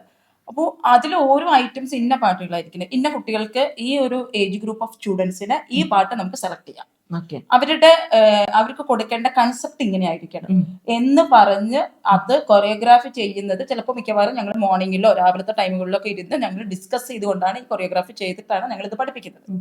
ഒരിക്കലും ഓൺ സ്പോട്ട് കൊറിയോഗ്രാഫികളല്ല ഇതൊന്നും. അപ്പോൾ ഓരോ കുട്ടിയുടെ ഐറ്റംസുകൾ എടുക്കുമ്പോൾ വളരെയധികം ശ്രദ്ധിച്ച് ആ കുട്ടികളുടെ ഏജ് ഗ്രൂപ്പിനനുസരിച്ചിട്ട് ആ കുട്ടികൾക്ക് പറ്റുന്ന രീതിയിലുള്ള പാട്ടും സംഗീതവും എടുത്തുകൊണ്ട് ചിലത് ഇപ്പൊ ഇത്തവണ നടന്ന പ്രയുക്തി എന്ന് പറയുന്നതിൽ ഗണപതിയാണ് ലാസ്റ്റ് ആണ് ഞങ്ങൾ ഡിസിഷൻ എടുത്തത്. ഏകദേശം ഒരു 1.5 ആഴ്ച മുന്നേ, ഏകദേശം 10 ദിവസം മുന്നെയാണ് ഞാൻ ആ ഗണപതി അപ്പൊ കണ്ടിട്ടുണ്ടാവും, ഫസ്റ്റ് ഗണപതി. അത് കുട്ടികളോട് ഇങ്ങനെ ഒരു കുട്ടി, എന്റെ സീനിയർ സ്റ്റുഡന്റാ, ആ കുട്ടി എന്റെ അടുത്ത് ചോദിച്ചു, മോള് അവരുടെ അമ്മയും പറഞ്ഞു, ടീച്ചർ കുറെ കാലമായിട്ട് ഞങ്ങൾ കളിച്ചിട്ടില്ല, ഞങ്ങൾക്ക് കളിക്കണം എന്നുള്ളൊരാഗ്രഹം. ഞാൻ ആ ഒരു അത്രയും തിരക്കായിരുന്നു അപ്പോൾ ഞാൻ ആ സമയത്ത്, എന്നിട്ടും ഞാൻ അവർക്ക് വേണ്ടി ആ ഒരു കോമ്പോസിഷൻ ചെയ്തു കൊടുത്തു. ഞാൻ യൂട്യൂബിൽ നിന്ന് ഒരു പാട്ടെടുത്തിട്ടാണ് ഞാൻ തുടങ്ങിയത്. പക്ഷെ എനിക്ക് ഒരു രീതിയിലും സാറ്റിസ്ഫാക്ഷൻ ഉണ്ടായിരുന്നില്ല. ഞാൻ അപ്പൊ തന്നെ നാട്ടിലേക്ക് വിളിച്ചു, എനിക്ക് എന്തായാലും ആ സമയത്ത് നാട്ടിൽ പോകാൻ പറ്റില്ല, വീട്ടിലേക്ക് വിളിച്ചു. ഇതിന്റെ എക്സ്പെൻസ് മുഴുവൻ ഞാൻ തന്നെ എടുത്തിരിക്കുന്നത്. ഒരു എമൗണ്ട് പോലും, റെക്കോർഡിംഗ് എക്സ്പെൻസ് പറഞ്ഞ ഒരു പാട്ടിന് ഏകദേശം 1.5 ലക്ഷം രൂപയോളം ചെലവ് വരുന്നുണ്ട്. ഒരു പാട്ടിനാണ് ഞാൻ ഈ പറയുന്നത്. അത് മുഴുവൻ ഞാൻ അതെടുത്ത് ആ ഒരു 13 മിനിറ്റോ 14 മിനിറ്റ് ഉണ്ട്. ഒരിക്കലും ആ ഒരു, കാരണം ലാസ്റ്റ് മൊമെന്റിൽ ഒരിക്കലും ഞാൻ പാരന്റ്സിനോട് ആവശ്യപ്പെടില്ല, കാരണം നമ്മൾ കമ്മിറ്റഡ് അല്ല. പക്ഷെ എന്റെ പ്രോഗ്രാമിൽ ഏതെങ്കിലും കാര്യങ്ങളുണ്ടെങ്കിൽ നേരത്തെ ഞാൻ അത് എത്ര എക്സ്പെൻസ് ആണ്, എന്ന കാര്യങ്ങളാണ് എല്ലാതും ഞാൻ വളരെ കൃത്യമായിട്ട് ഞാൻ അവരോട് പറയും. തീർച്ചയായിട്ടും ഒരു എക്സ്ട്രാ ക്ലാസ് ആയി കൂടുക, അപ്പൊ അതിന് ഇത്ര വരും, എല്ലാ കാര്യങ്ങളും വളരെ കൃത്യമായിട്ട് ഞാൻ പറഞ്ഞുകൊണ്ട് തന്നെയാണ്. പക്ഷെ ഇടയിൽ വെച്ചപ്പോ ഇത് ഇങ്ങനെ ഒരു സംഭവം നടക്കുമ്പോൾ എനിക്ക് ഒരിക്കലും പറയാൻ പറ്റില്ല. തീർച്ചയായിട്ടും അപ്പൊ ഞാൻ തന്നെ അതെടുത്ത് അത് അവർക്ക് വേണ്ടി കമ്പോസ് ചെയ്ത്, അത് എനിക്ക് തോന്നുന്നു കുട്ടികൾ 2 ദിവസം ഫുൾ ടൈം എന്റെ കൂടെ ആയിരുന്നു. അത്രയും ഡെഡിക്കേറ്റഡ് ആയിട്ട് ആ കുട്ടി, എന്റെ സീനിയർ സ്റ്റുഡൻസ് ആണ് കേട്ടോ. അതൊക്കെ ആലോചിക്കുമ്പോൾ അഭിമാനം തോന്നും. അവര് നമ്മുടെ കൂടെ നിന്ന് ആ 2 ദിവസങ്ങൾ കൊറിയോഗ്രാഫി ചെയ്ത്, ഇവിടുന്ന് വീഡിയോ ഞാൻ അയച്ചു കൊടുത്തു. അവിടെ നിന്നുള്ള എന്റെ നമ്മുടെ ആർട്ടിസ്റ്റുകൾ എല്ലാവരും ചേർന്നുകൊണ്ട് 2 ദിവസം 3 ദിവസം കൊണ്ട് മ്യൂസിക് ആക്കി റെക്കോർഡ് ചെയ്ത് എനിക്ക് കയ്യിലെത്തിച്ചു. ടീച്ചറിന് അങ്ങനെ ചെയ്താലേ ഒരു സംതൃപ്തി ഉള്ളൂ. എനിക്ക് അങ്ങനെ ചെയ്താലേ സംതൃപ്തിയുള്ളൂ. കാരണം അവർക്ക് ടീച്ചറിന്റെ ഒരു രീതി അറിയാം. ടീച്ചർ ഒരു കോംപ്രമൈസിനും ഒരു ഷോർട്ട് കട്ടിനും റെഡിയല്ല. ഞാൻ അതിന് തയ്യാറാവാതിരിക്കാൻ ശ്രമിക്കാറുണ്ട് മാക്സിമം. എനിക്ക് എന്റെ ഒരു ചില സന്ദർഭങ്ങളിൽ നമുക്ക് ചിലപ്പോൾ ചെയ്യേണ്ടി വരാറുണ്ട്, ഇല്ല എന്നല്ല. എന്നാലും ഞാൻ മാക്സിമം സ്വന്തമായിട്ടുള്ള സോങ്സുകൾ എല്ലാം റെക്കോർഡ് ചെയ്യാനായിട്ട് ശ്രമിക്കാറുണ്ട്. ഈ ഡാൻസ് ഡ്രാമ പ്രൊഡക്ഷനോട് ടീച്ചറിന് അമിതമായ ഇഷ്ടം വരാനുള്ള കാരണം അത് ഭയങ്കര ചാലഞ്ചിങ് ആണ് ടീച്ചറെ, എളുപ്പമല്ല. ഒന്നാമത് ആ കുട്ടികൾ ഫിസിക്കലി മെന്റലി ഇമോഷണലി കണക്ട് ആവണം, റെഡി ആവണം. പിന്നെ എത്ര നാളത്തെ പ്രാക്ടീസ് വേണം. പിന്നെ അത് കൂടാണ്ട് അതിന്റെ ബാക്ക് എൻഡിൽ നടക്കുന്നത് ഒരു ലോഡ് പണിയുണ്ടാവും അല്ലേ? അപ്പം ടീച്ചർ എന്ത് ആദ്യത്തെ അതായത് കാലെടുത്ത് മുന്നോട്ട് വെക്കുന്നത് എന്ത് മനസ്സിൽ ഓർത്തുകൊണ്ടാണ്? കാരണം ഡാൻസ് ഡ്രാമ ഒട്ടും എളുപ്പമല്ല പ്രിയ teacher. And I think you are the only one who's doing it in your way. Dance drama ഞാൻ അപ്പനോട് നേരത്തെ പറഞ്ഞില്ലേ, എന്താണ് വായനയിലൂടെ ഉണ്ടാവുന്ന ഒരു ബെനിഫിറ്റ്. ഈ വായിക്കുമ്പോൾ കിട്ടുന്ന കുറേ കാര്യങ്ങളുണ്ട്. ഇതെനിക്കൊരു 10 മിനിറ്റോ അല്ല 5 മിനിറ്റിലോ എനിക്കത് പറഞ്ഞു തീർക്കാൻ പറ്റുന്നില്ല. ഇല്ല. ഇപ്പൊ ചെയ്തിട്ടുള്ള രസോവൈഭവം എന്ന് പറയുന്ന ഒരു സംഭവം തന്നെ ആയിക്കോട്ടെ. അപ്പൊ കൃഷ്ണനെ കുറിച്ചുള്ള ഒരു 9 ഇമോഷൻ ആണ് ഞാൻ മനസ്സിൽ സങ്കല്പിച്ചത്. ഞാൻ ഇതിനു വേണ്ടി വരികൾ എഴുതാൻ വേണ്ടി ഒരു 5 or 6 ആളുകളുടെ അടുത്ത് യാത്ര ചെയ്തിട്ടുണ്ട്. ഓക്കെ. ഓരോ ആളുകളുടെ അടുത്ത് ചെല്ലുമ്പോൾ അത് ഇന്ന മധുരം എഴുതി തരും. അപ്പൊ എനിക്ക് ഇഷ്ടപ്പെടുന്ന ഒരു രീതി കിട്ടുന്നുണ്ടായിരുന്നില്ല. അവസാനം ചെന്നൈയിലെ രഘുറാം സാറാണ് അത് വരികൾ എഴുതി തന്നത്. ഞാൻ യാത്ര തന്നെയായിരുന്നു. ഓരോ പലയിടത്തും പോകും. അപ്പൊ ചിലവര് അതൊരു മലപ്രവാളത്തില്, ചിലവര് കറക്റ്റ് മലയാളത്തിലായിരിക്കും, ഫുൾ മലയാളത്തിലായിരിക്കും. ഇതൊന്നും ഒരു മ്യൂസിഷ്യന്റെ അടുത്ത് ചെല്ലുമ്പോൾ മ്യൂസിഷ്യൻ ചോദിക്കും, അയ്യോ ഇതൊരിക്കലും പറ്റില്ല പ്രിയ, ഇത് നമുക്ക് മ്യൂസിക്കലി ചെയ്താലും ഇതിനൊരു ഭംഗി ഉണ്ടാകും. അപ്പൊ അതൊരു പൂർണ്ണത വരില്ല. അടുത്തത് രഘുറാം സാറിന്റെ അടുത്ത് പോകുന്നു. സാർ അതിന് വരികൾ എഴുതുന്നു. ഇത് മനസ്സിലാവുന്നുണ്ടോ? അത് കൊടും തമിഴായിട്ടാണ് എഴുതുന്നത്. അദ്ദേഹം പിന്നെ അദ്ദേഹത്തിന്റെ കൂടെ 5-6 ദിവസം എന്ന് രാവിലെ പോയിരുന്ന് ചെന്നൈ താമസിച്ച് ഞാൻ അവിടെ നിന്നുകൊണ്ട് ഇദ്ദേഹത്തിന്റെ രാവിലെയും വൈകുന്നേരം, ഇദ്ദേഹം വർക്ക് ചെയ്യായിരുന്നു കോളേജിൽ, രാവിലെയും വൈകുന്നേരം അദ്ദേഹത്തിന്റെ കൂടെ ഇരുന്ന് അദ്ദേഹം എന്താണ് ഇതിനകത്ത് ഞാൻ പറഞ്ഞ കാര്യങ്ങൾ തന്നെയാണ് അദ്ദേഹം എഴുതിയിരുന്നത്. പക്ഷെ ഇത് തമിഴിൽ എനിക്ക് മനസ്സിലാവണ്ടേ, എനിക്ക് കറക്റ്റ് മനസ്സിലായി. തമിഴ് സാധാരണ പഠിപ്പിക്കാൻ പറ്റും. ഇതിന്റെ ഓരോ അർത്ഥങ്ങളും എഴുതി അദ്ദേഹം എന്താണ് അതിനകത്ത് ഭാവം ഉൾക്കൊള്ളാൻ ഉദ്ദേശിക്കുന്നത്, എങ്ങനെയാണ് ആ സിറ്റുവേഷൻ എക്സ്പ്ലെയിൻ അദ്ദേഹം ഉദ്ദേശിച്ചിരിക്കുന്നത് അദ്ദേഹത്തോട് ചോദിച്ച് ഞാൻ ഉദ്ദേശിക്കുന്ന കാര്യം തന്നെയാണോ വന്നത് എന്ന് ഡിസ്കസ് ചെയ്തതിന് ശേഷം മ്യൂസിഷ്യന്റെ അടുത്തേക്ക് പോകും. എന്നിട്ടാണ് ഇത് കമ്പോസ് ആവുന്നത്. ഇനി ഈ മ്യൂസിഷ്യനോട് ഇതിന്റെ ഓരോ മൂഡും പറയണം. ഓക്കെ. അപ്പൊ പുള്ളി ആലപിക്കുന്നതിൽ ആ ഒരു അപ്പൊ അതിനനുസരിച്ചുള്ള രാഗങ്ങൾ അദ്ദേഹം സെറ്റ് ചെയ്യും. മനസ്സിലായില്ല? അങ്ങനെയാണ്. പിന്നെ അതിന് ജതികൾ കമ്പോസ് ചെയ്യണം. അപ്പൊ അത് മൃദംഗിസ്റ്റിന്റെ ഹെൽപ്പ് വേണം. അപ്പൊ ജതികളിനോടൊപ്പം തന്നെ അതിന്റെ കണക്കുകളുണ്ട്. ജതി എന്ന് പറയുമ്പോൾ ധാരാളം കണക്കുകളാണ്, മാത്സ് ആണ് ശരിക്കും പറഞ്ഞത്. ആ ജതികൾ അതിനകത്ത് ചേരണം. ഇതിന്റെ ഭംഗി കൂട്ടാൻ എന്തൊക്കെ ചെയ്യണം, വയലിൻ, ഫ്ലൂട്ട്, എല്ലാ ഇൻസ്ട്രുമെന്റ്സും ചേർന്നുകൊണ്ട് പിന്നെ റെക്കോർഡിംഗ് പ്രോസസ്സ്. ഇത് റെക്കോർഡിംഗ് എന്ന് പറഞ്ഞു കഴിഞ്ഞാൽ ഓരോ ഇൻസ്ട്രുമെന്റും മണിക്കൂറുകൾ എടുത്താണ് റെക്കോർഡിംഗ് ചെയ്യുന്നത്. ഒരു രസോവൈഭവം റെക്കോർഡ് ചെയ്യാൻ നമുക്ക് മണിക്കൂറുകളുണ്ട്, ചിലപ്പോ 40-50 മണിക്കൂറൊക്കെ വേണ്ടി വരും. അത്രയും മണിക്കൂർ എടുത്തിട്ടാണ് ഇത് ചെയ്യുന്നത്. ഞാൻ പറഞ്ഞില്ലേ, ടീച്ചറിനെ പോലെ ഒരു ആർട്ടിസ്റ്റ്, ഒരു ഗുരു യു.എയിൽ വേറെ ഇല്ല എന്ന് ഞാൻ വെറുതെ പറഞ്ഞല്ല. എല്ലാവരും യൂണീക്കാണ് അവരുടേതായിട്ടുള്ള രീതിയിൽ. പക്ഷെ പുള്ളിക്കാരത്തിയുടെ ഒരു സ്റ്റൈല്, തോട്ട് പ്രോസസ്സിങ്, അതിനായിട്ടുള്ള dedication is totally commendable. Nothing more to say. ഇതിൻ്റെ ഇടയ്ക്ക് നമ്മൾ ഹാപ്പി കാര്യങ്ങളും ചാലഞ്ചിങ് കാര്യങ്ങളൊക്കെ ചർച്ച ചെയ്തു. ഒരു ഡാൻസറിന് ഏറ്റവും എന്താ പറയുക ഭയാനകമായ ഒരു കാര്യം എന്ന് പറയാവുന്ന ഒരു കാര്യമാണ്, പ്രിയ ടീച്ചറിനെ പോലെ ഒരു മോഹിനിയാട്ടം ഡാൻസറിന് ട്രൈജെമിനൽ ന്യൂറാൾജിയ എന്ന് പറയുന്നൊരു കണ്ടീഷൻ വരുന്നു. അത് ടീച്ചറിനെ നല്ല രീതിക്ക് അതിൻ്റെ പെയിനാണ്. അത് നമ്മൾ ബുക്സിലൊക്കെ പഠിച്ചിട്ടുണ്ട്, കോളേജിലൊക്കെ ഞാൻ പഠിച്ച ടൈമിലെ കാര്യങ്ങളൊക്കെ ഓർക്കുമ്പോൾ തന്നെ ഇങ്ങനത്തെ ഒന്നും, ആ തണ്ടർ ലൈക്ക് പെയിൻ അതൊക്കെ പറയുമ്പോൾ തന്നെ, അല്ലെ ലൈറ്റ്ലിംഗ് ലൈക്ക് പെയിൻ എന്നൊക്കെ പറയുമ്പോഴത്തേന് നമ്മളിങ്ങനെ ചിന്തിക്കും, ഓ മൈ ഗോഡ് ഇതൊന്നും ആർക്കും വരരുത്. അതെല്ലാ അസുഖവും ശരി, നമ്മൾ പ്രാർത്ഥിക്കും എല്ലാവർക്കും ആയുസ്സും ആരോഗ്യം ഉണ്ടാവട്ടെ. പക്ഷെ ടീച്ചറിന് അത് വന്ന് ടീച്ചർ അത് തരണം ചെയ്തു എന്നുള്ളതാണ്. She still fighting against it through dance. അതിനെ പറ്റി 2 വാക്ക് ടീച്ചർ പറയും. ടീച്ചറിനെ കുറച്ച് ഇമോഷണൽ ആയിട്ടുള്ള കാര്യമാണ് എനിക്കറിയാം, ബട്ട് ടീച്ചറെ പീപ്പിൾ ഷുഡ് നോ. ടീച്ചർ ആ ഒരു സമയത്ത് അതിൻ്റെ ഒരു ഇനിഷ്യൽ ഫേസിൽ ഞാൻ ടീച്ചറിനെ കണ്ടിട്ടുണ്ട്. ആൻഡ് പുള്ളിക്കാരത്തി ഇന്ത്യയിലോട്ട് ട്രാവൽ ചെയ്ത് എനിക്ക് തോന്നുന്ന നെർവ് എൻഡിങ്സിൽ ആൽക്കഹോൾ ഇഞ്ചക്ഷനൊക്കെ ചെയ്ത് അപ്പോഴും പേരൻസ് ആണ് സഹായിച്ചത്. ടീച്ചറിന്റെ സ്റ്റുഡന്റിന്റെ പേരന്റ് ആണ് നല്ലൊരു ഡോക്ടറിനെ കണ്ടെത്തി റെഫർ ചെയ്ത്. അദ്ദേഹം ഒരു മാക്സിലോഫേഷ്യൽ സർജൻ ആണെന്ന് തോന്നുന്നു. അതെ, അല്ല അവര് ഇവിടെ എന്റെ സ്റ്റുഡന്റ് ആയിരുന്നു. അവരുടെ ഒരു ഡെന്റിസ്റ്റ് ആയിരുന്നു. പക്ഷെ അപ്പനോട് തന്ന് ഡിസ്കസ് ചെയ്തിട്ടില്ല. ഞാൻ ഇതുപോലെ ക്ലാസ്സിൽ ഇരിക്കുന്ന സമയത്ത് എന്റെ മുഖം എല്ലാം കണ്ടു ഭയങ്കര വേദന മാത്രമേ ഉള്ളൂ. എനിക്ക് എന്താണെന്ന് എനിക്ക് ഐഡന്റിഫൈ ചെയ്യാൻ പറ്റുന്നില്ല. വേദനിക്കുന്നു എന്ന് മാത്രമേ എനിക്ക് മനസ്സിലാവും. ആ വേദനയിലും ക്ലാസ്സിൽ പോവും, വാ തുറക്കാൻ പറ്റുന്നില്ല, ഭക്ഷണം കഴിക്കാൻ പറ്റുന്നില്ല, വേദന മാത്രം. ക്ലാസ് തുടങ്ങാതിരിക്കാനായിട്ട് ക്ലാസ്സിൽ പോകും.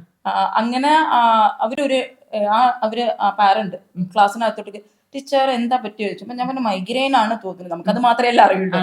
അപ്പൊ മൈഗ്രെയിൻ ആണെന്ന് തോന്നുന്നു പറഞ്ഞു. അപ്പൊ ദിസ് ഇസ് നോട്ട് മൈഗ്രെയിൻ എന്നാണ് എന്നോട് പറഞ്ഞത്, ഇത് സംതിങ് വേറെ എന്തോ ആണ് എന്ന് പറഞ്ഞ് അവരാണ് എനിക്ക് ഇങ്ങനെ ഒരു സംഭവം എന്നത്. അവര് അതുപോലെ വേറൊരു ഡോക്ടർ ഉണ്ട്, 2 പേര് ഇങ്ങനെയുള്ള കുറച്ച് നല്ല പാരന്റ്സ് ഉണ്ട് കേട്ടോ. അപ്പൊ അവരും എന്റെ അടുത്ത് ഇങ്ങനെ പറഞ്ഞു ഇങ്ങനെ ആവാൻ സാധ്യതയുണ്ട് എന്ന് പറഞ്ഞ് ഞാൻ അങ്ങനെ പിന്നെ കൊല്ലത്തേക്ക് ട്രാവൽ ചെയ്യാണ് ട്രീറ്റ്മെന്റിനായിട്ട്. അവിടെ ഡോക്ടർ വൈശാഖ് സുബുവിന്റെ അണ്ടറിലായിരുന്നു ട്രീറ്റ്മെന്റ് ഉണ്ടായിരുന്നത്.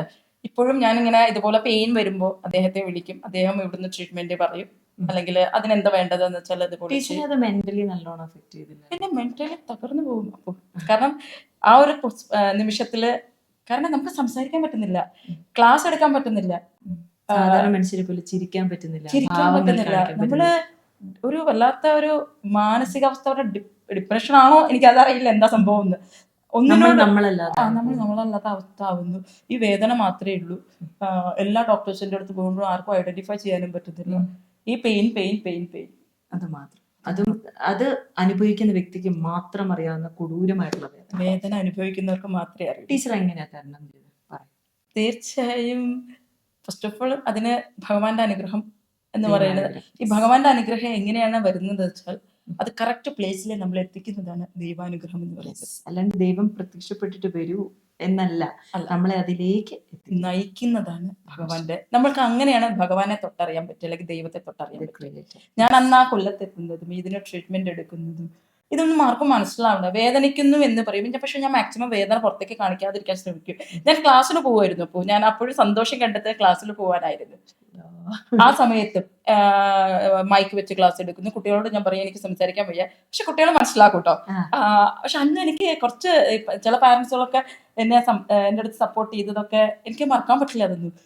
അപ്പൊ അതൊക്കെ വളരെ അത് കഴിഞ്ഞ് ട്രീറ്റ്മെന്റ് ചെയ്ത് എൻ്റെ അടുത്ത് ഡോക്ടർ ഇന്റർവ്യൂ ചെയ്തിരുന്നു. അവിടുത്തെ എന്താണ് ഒരു ഡോക്ടറിന്റെ അടുത്ത് പറഞ്ഞു പ്രിയയുടെ ഒരു ഇന്റർവ്യൂ വേണം, കാരണം ഇതെങ്ങനെ ചെയ്തു.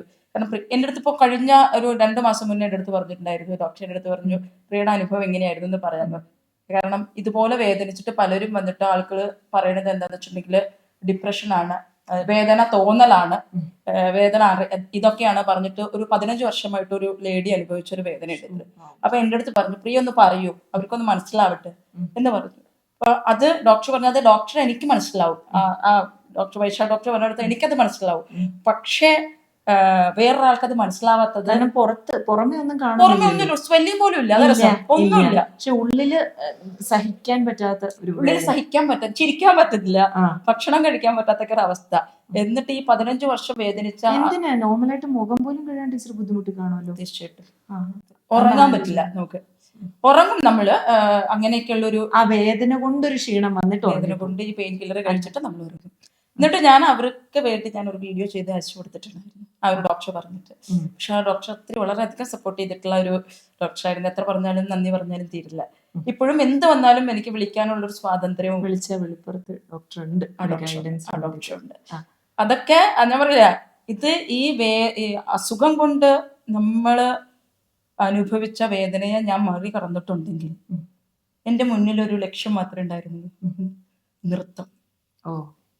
ഫാമിലി ഇല്ല എന്നല്ല കേട്ടോ, ഫാമിലി സപ്പോർട്ട് ഉണ്ട്. കാരണം നമ്മൾ വേദനിക്കുമ്പോൾ അവർക്കൊരു വിഷമമുണ്ട്, തീർച്ചയായിട്ടും അല്ലേ, അതുണ്ട്.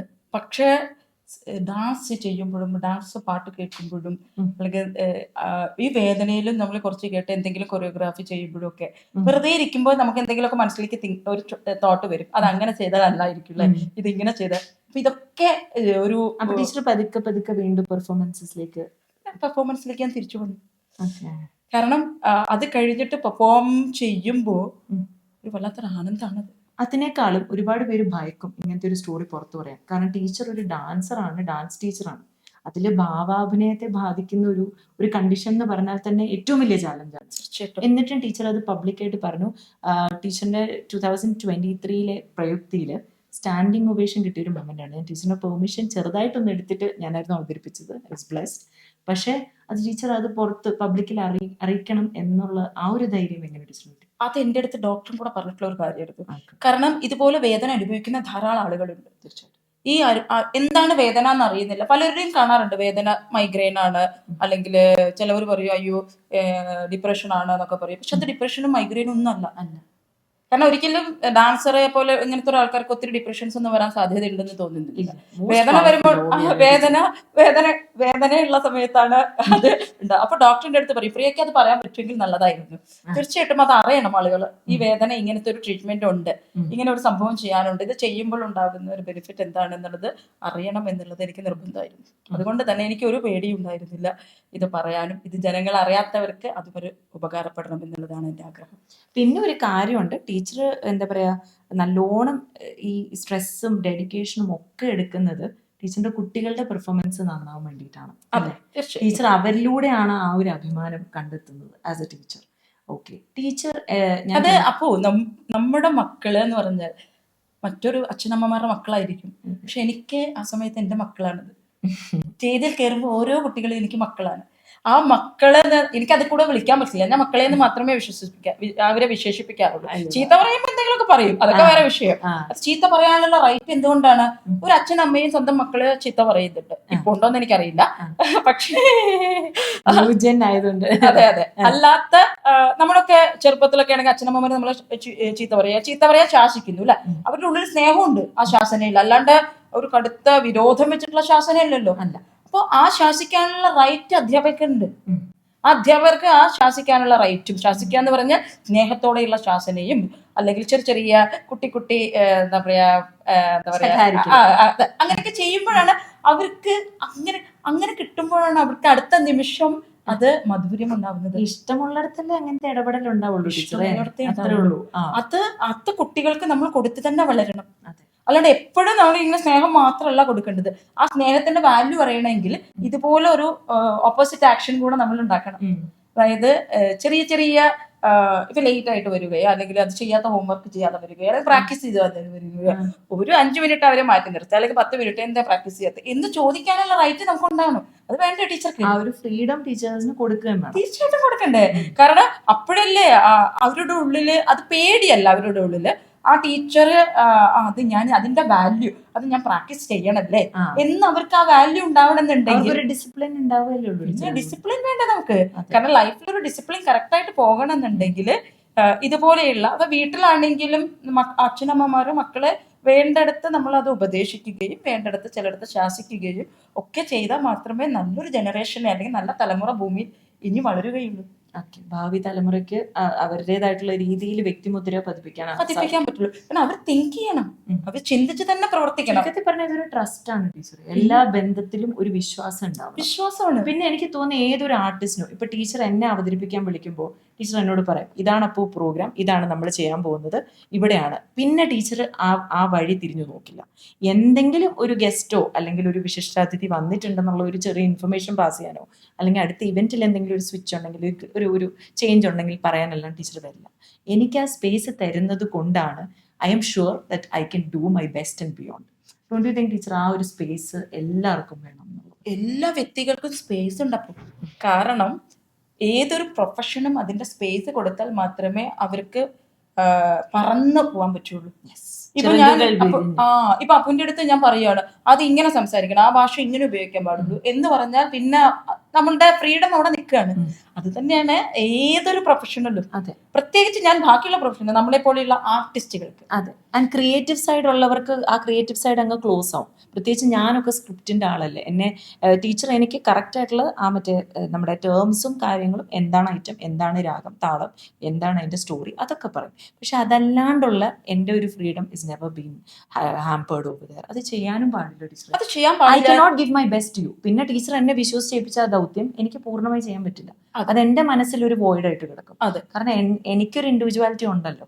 അതുപോലെ ടീച്ചറിന് ഒരു ഇൻഡിവിജ്വാലിറ്റി ഉണ്ട്. ഇപ്പൊ ഞാൻ ടീച്ചറിനോട് ടീച്ചർ ആ സ്റ്റൈലല്ല ഈ സ്റ്റൈൽ ചെയ്യൂ, ടീച്ചർ അങ്ങനെ പോയി ചെയ്യൂ എന്നൊക്കെ പറഞ്ഞു കഴിഞ്ഞാൽ എനിക്കത് പറയാൻ ആധികാരികമായിട്ട് പറയാനുള്ള ഒരു ഇത് ഞാൻ ചെയ്യാൻ പാടില്ല, തെറ്റാണ്. അപ്പോ ഒരു ആങ്കർ എന്ന നിലയ്ക്ക് എനിക്ക് അപ്പുവിന്റെ അത്ര ആ നോളജ് എനിക്കില്ല. ആങ്കർ എന്ന നിലയ്ക്ക് അപ്പോ എനിക്ക് ഇങ്ങനെയൊക്കെയാണ് അപ്പോ ഐഡിയ. ഇത് ആങ്കർ എന്ന നിലയ്ക്ക് അതിനെ ഹാൻഡിൽ ചെയ്യാനുള്ള കംപ്ലീറ്റ് റെസ്പോൺസിബിലിറ്റിയും അപ്പുവിന് തന്നെയാണ്. അവിടെ ഞാൻ കയറി ഇടപെടുകയാണെങ്കിൽ ഞാൻ ചെയ്താൽ പോരും. പിന്നെ ടീച്ചർ എനിക്ക് ആ ഫ്രീഡം തരുമ്പോൾ എനിക്കും എന്റെ ബെസ്റ്റ് ഇടാനുള്ള ഒരു കോൺഫിഡൻസ് ആവുകയാണ് അവിടെ. തീർച്ചയായിട്ടും. ഇപ്പൊ പ്രിയ ടീച്ചറിനോട് ടീച്ചറെ മറ്റുള്ളവർ ചെയ്യുന്ന പോലെ നമുക്ക് ഇങ്ങനെ ചെയ്താലോ അങ്ങനെ ചെയ്താലോ എന്നുള്ള സജഷൻസ് ഒക്കെ ഒരുപാട് ടീച്ചർ കേൾക്കുന്നുണ്ടാവും. പക്ഷെ ടീച്ചർ എങ്ങനെയാണ് അപ്പം you take your stand and say ഇതാണ് എന്റെ രീതി, അതെങ്ങനെയാണ് ടീച്ചർ ചെയ്യാറുള്ളത്? ടീച്ചർ ചെയ്യാന്ന് പറയുമ്പോൾ ഭയങ്കര ചാലഞ്ചിങ് ആണ്. കാരണം ടീച്ചർ ഞാൻ പറഞ്ഞല്ലോ എല്ലാം ഒരു ഡിസിപ്ലിനിലേ ചെയ്തുള്ളൂ. അപ്പൊ ടീച്ചർ ആ ഒരു സ്റ്റേൺ ആയിട്ട് നിൽക്കുന്നത് എങ്ങനെയാണ്? നൃത്തത്തിന്റെ ക്ലാസ്സിലാണോ ഉദ്ദേശിക്കുന്നത്? ക്ലാസ്സിലും പിന്നെ പ്രയുക്തി ചെയ്യുന്ന ഓരോ ഇവന്റ്സിലും ഓരോ പെർഫോമൻസിലും ടീച്ചറിൻ്റെതായിട്ടുള്ള ഒരു ഡിസിഷനിൽ സ്റ്റിക്ക് ഓൺ ചെയ്യും എപ്പോഴും. അതെങ്ങനെ? അത് അങ്ങനെ എടുത്ത് ചോദിച്ചാൽ ചിലപ്പോൾ എക്സ്പ്ലെയിൻ ചെയ്യാൻ പറ്റുന്നുണ്ടാവില്ല. അതൊരു പക്ഷേ വന്ന വഴികൾ തന്നിട്ടുള്ള ഒരു എക്സ്പീരിയൻസ് ആയിരിക്കും എന്ന് വിശ്വസിക്കുന്നു. ടീച്ചറിന്റെ ഷോർട്ട് കട്ട് അല്ലായിരുന്നല്ലോ, കുട്ടിക്കാലം തൊട്ട് ഓരോ പടിയായിരുന്നല്ലോ അല്ലേ? ആ എക്സ്പീരിയൻസ് വളരെ വലുത് തന്നെയാണെന്ന് എനിക്ക് തോന്നുന്നുണ്ട്. കാരണം വന്ന കാലങ്ങളിൽ ഇത് എങ്ങനെയാണ് ഒരു പ്രോഗ്രാമിനെ ഹാൻഡിൽ ചെയ്യേണ്ടതെന്ന് നമുക്കറിയില്ലായിരുന്നു. കാരണം കണ്ടിട്ടുള്ള പരിചയം മാത്രമേ ഉള്ളൂ. എല്ലാ വേദികളിലൂടെ കണ്ടിട്ടുണ്ട്, എങ്ങനെ ചെയ്യണമെന്ന് കണ്ടിട്ടുണ്ട്. അത് നോക്കി പിന്നെ ഒരു അധ്യാപിക എന്ന നിലയിൽ മോഡൽ സ്കൂൾ തന്നിട്ടുള്ള ഒരു എക്സ്പീരിയൻസ്, അന്ന് അവിടെ മലയാളം ഡിപ്പാർട്ട്മെന്റ് ഹെഡും കൂടെ ആയിരുന്നു. അപ്പൊ ആ ഒരു എക്സ്പീരിയൻസ് എനിക്ക് ലീഡ് ചെയ്യാനുള്ള ഒരു സംഭവം തന്നിട്ടുണ്ട്.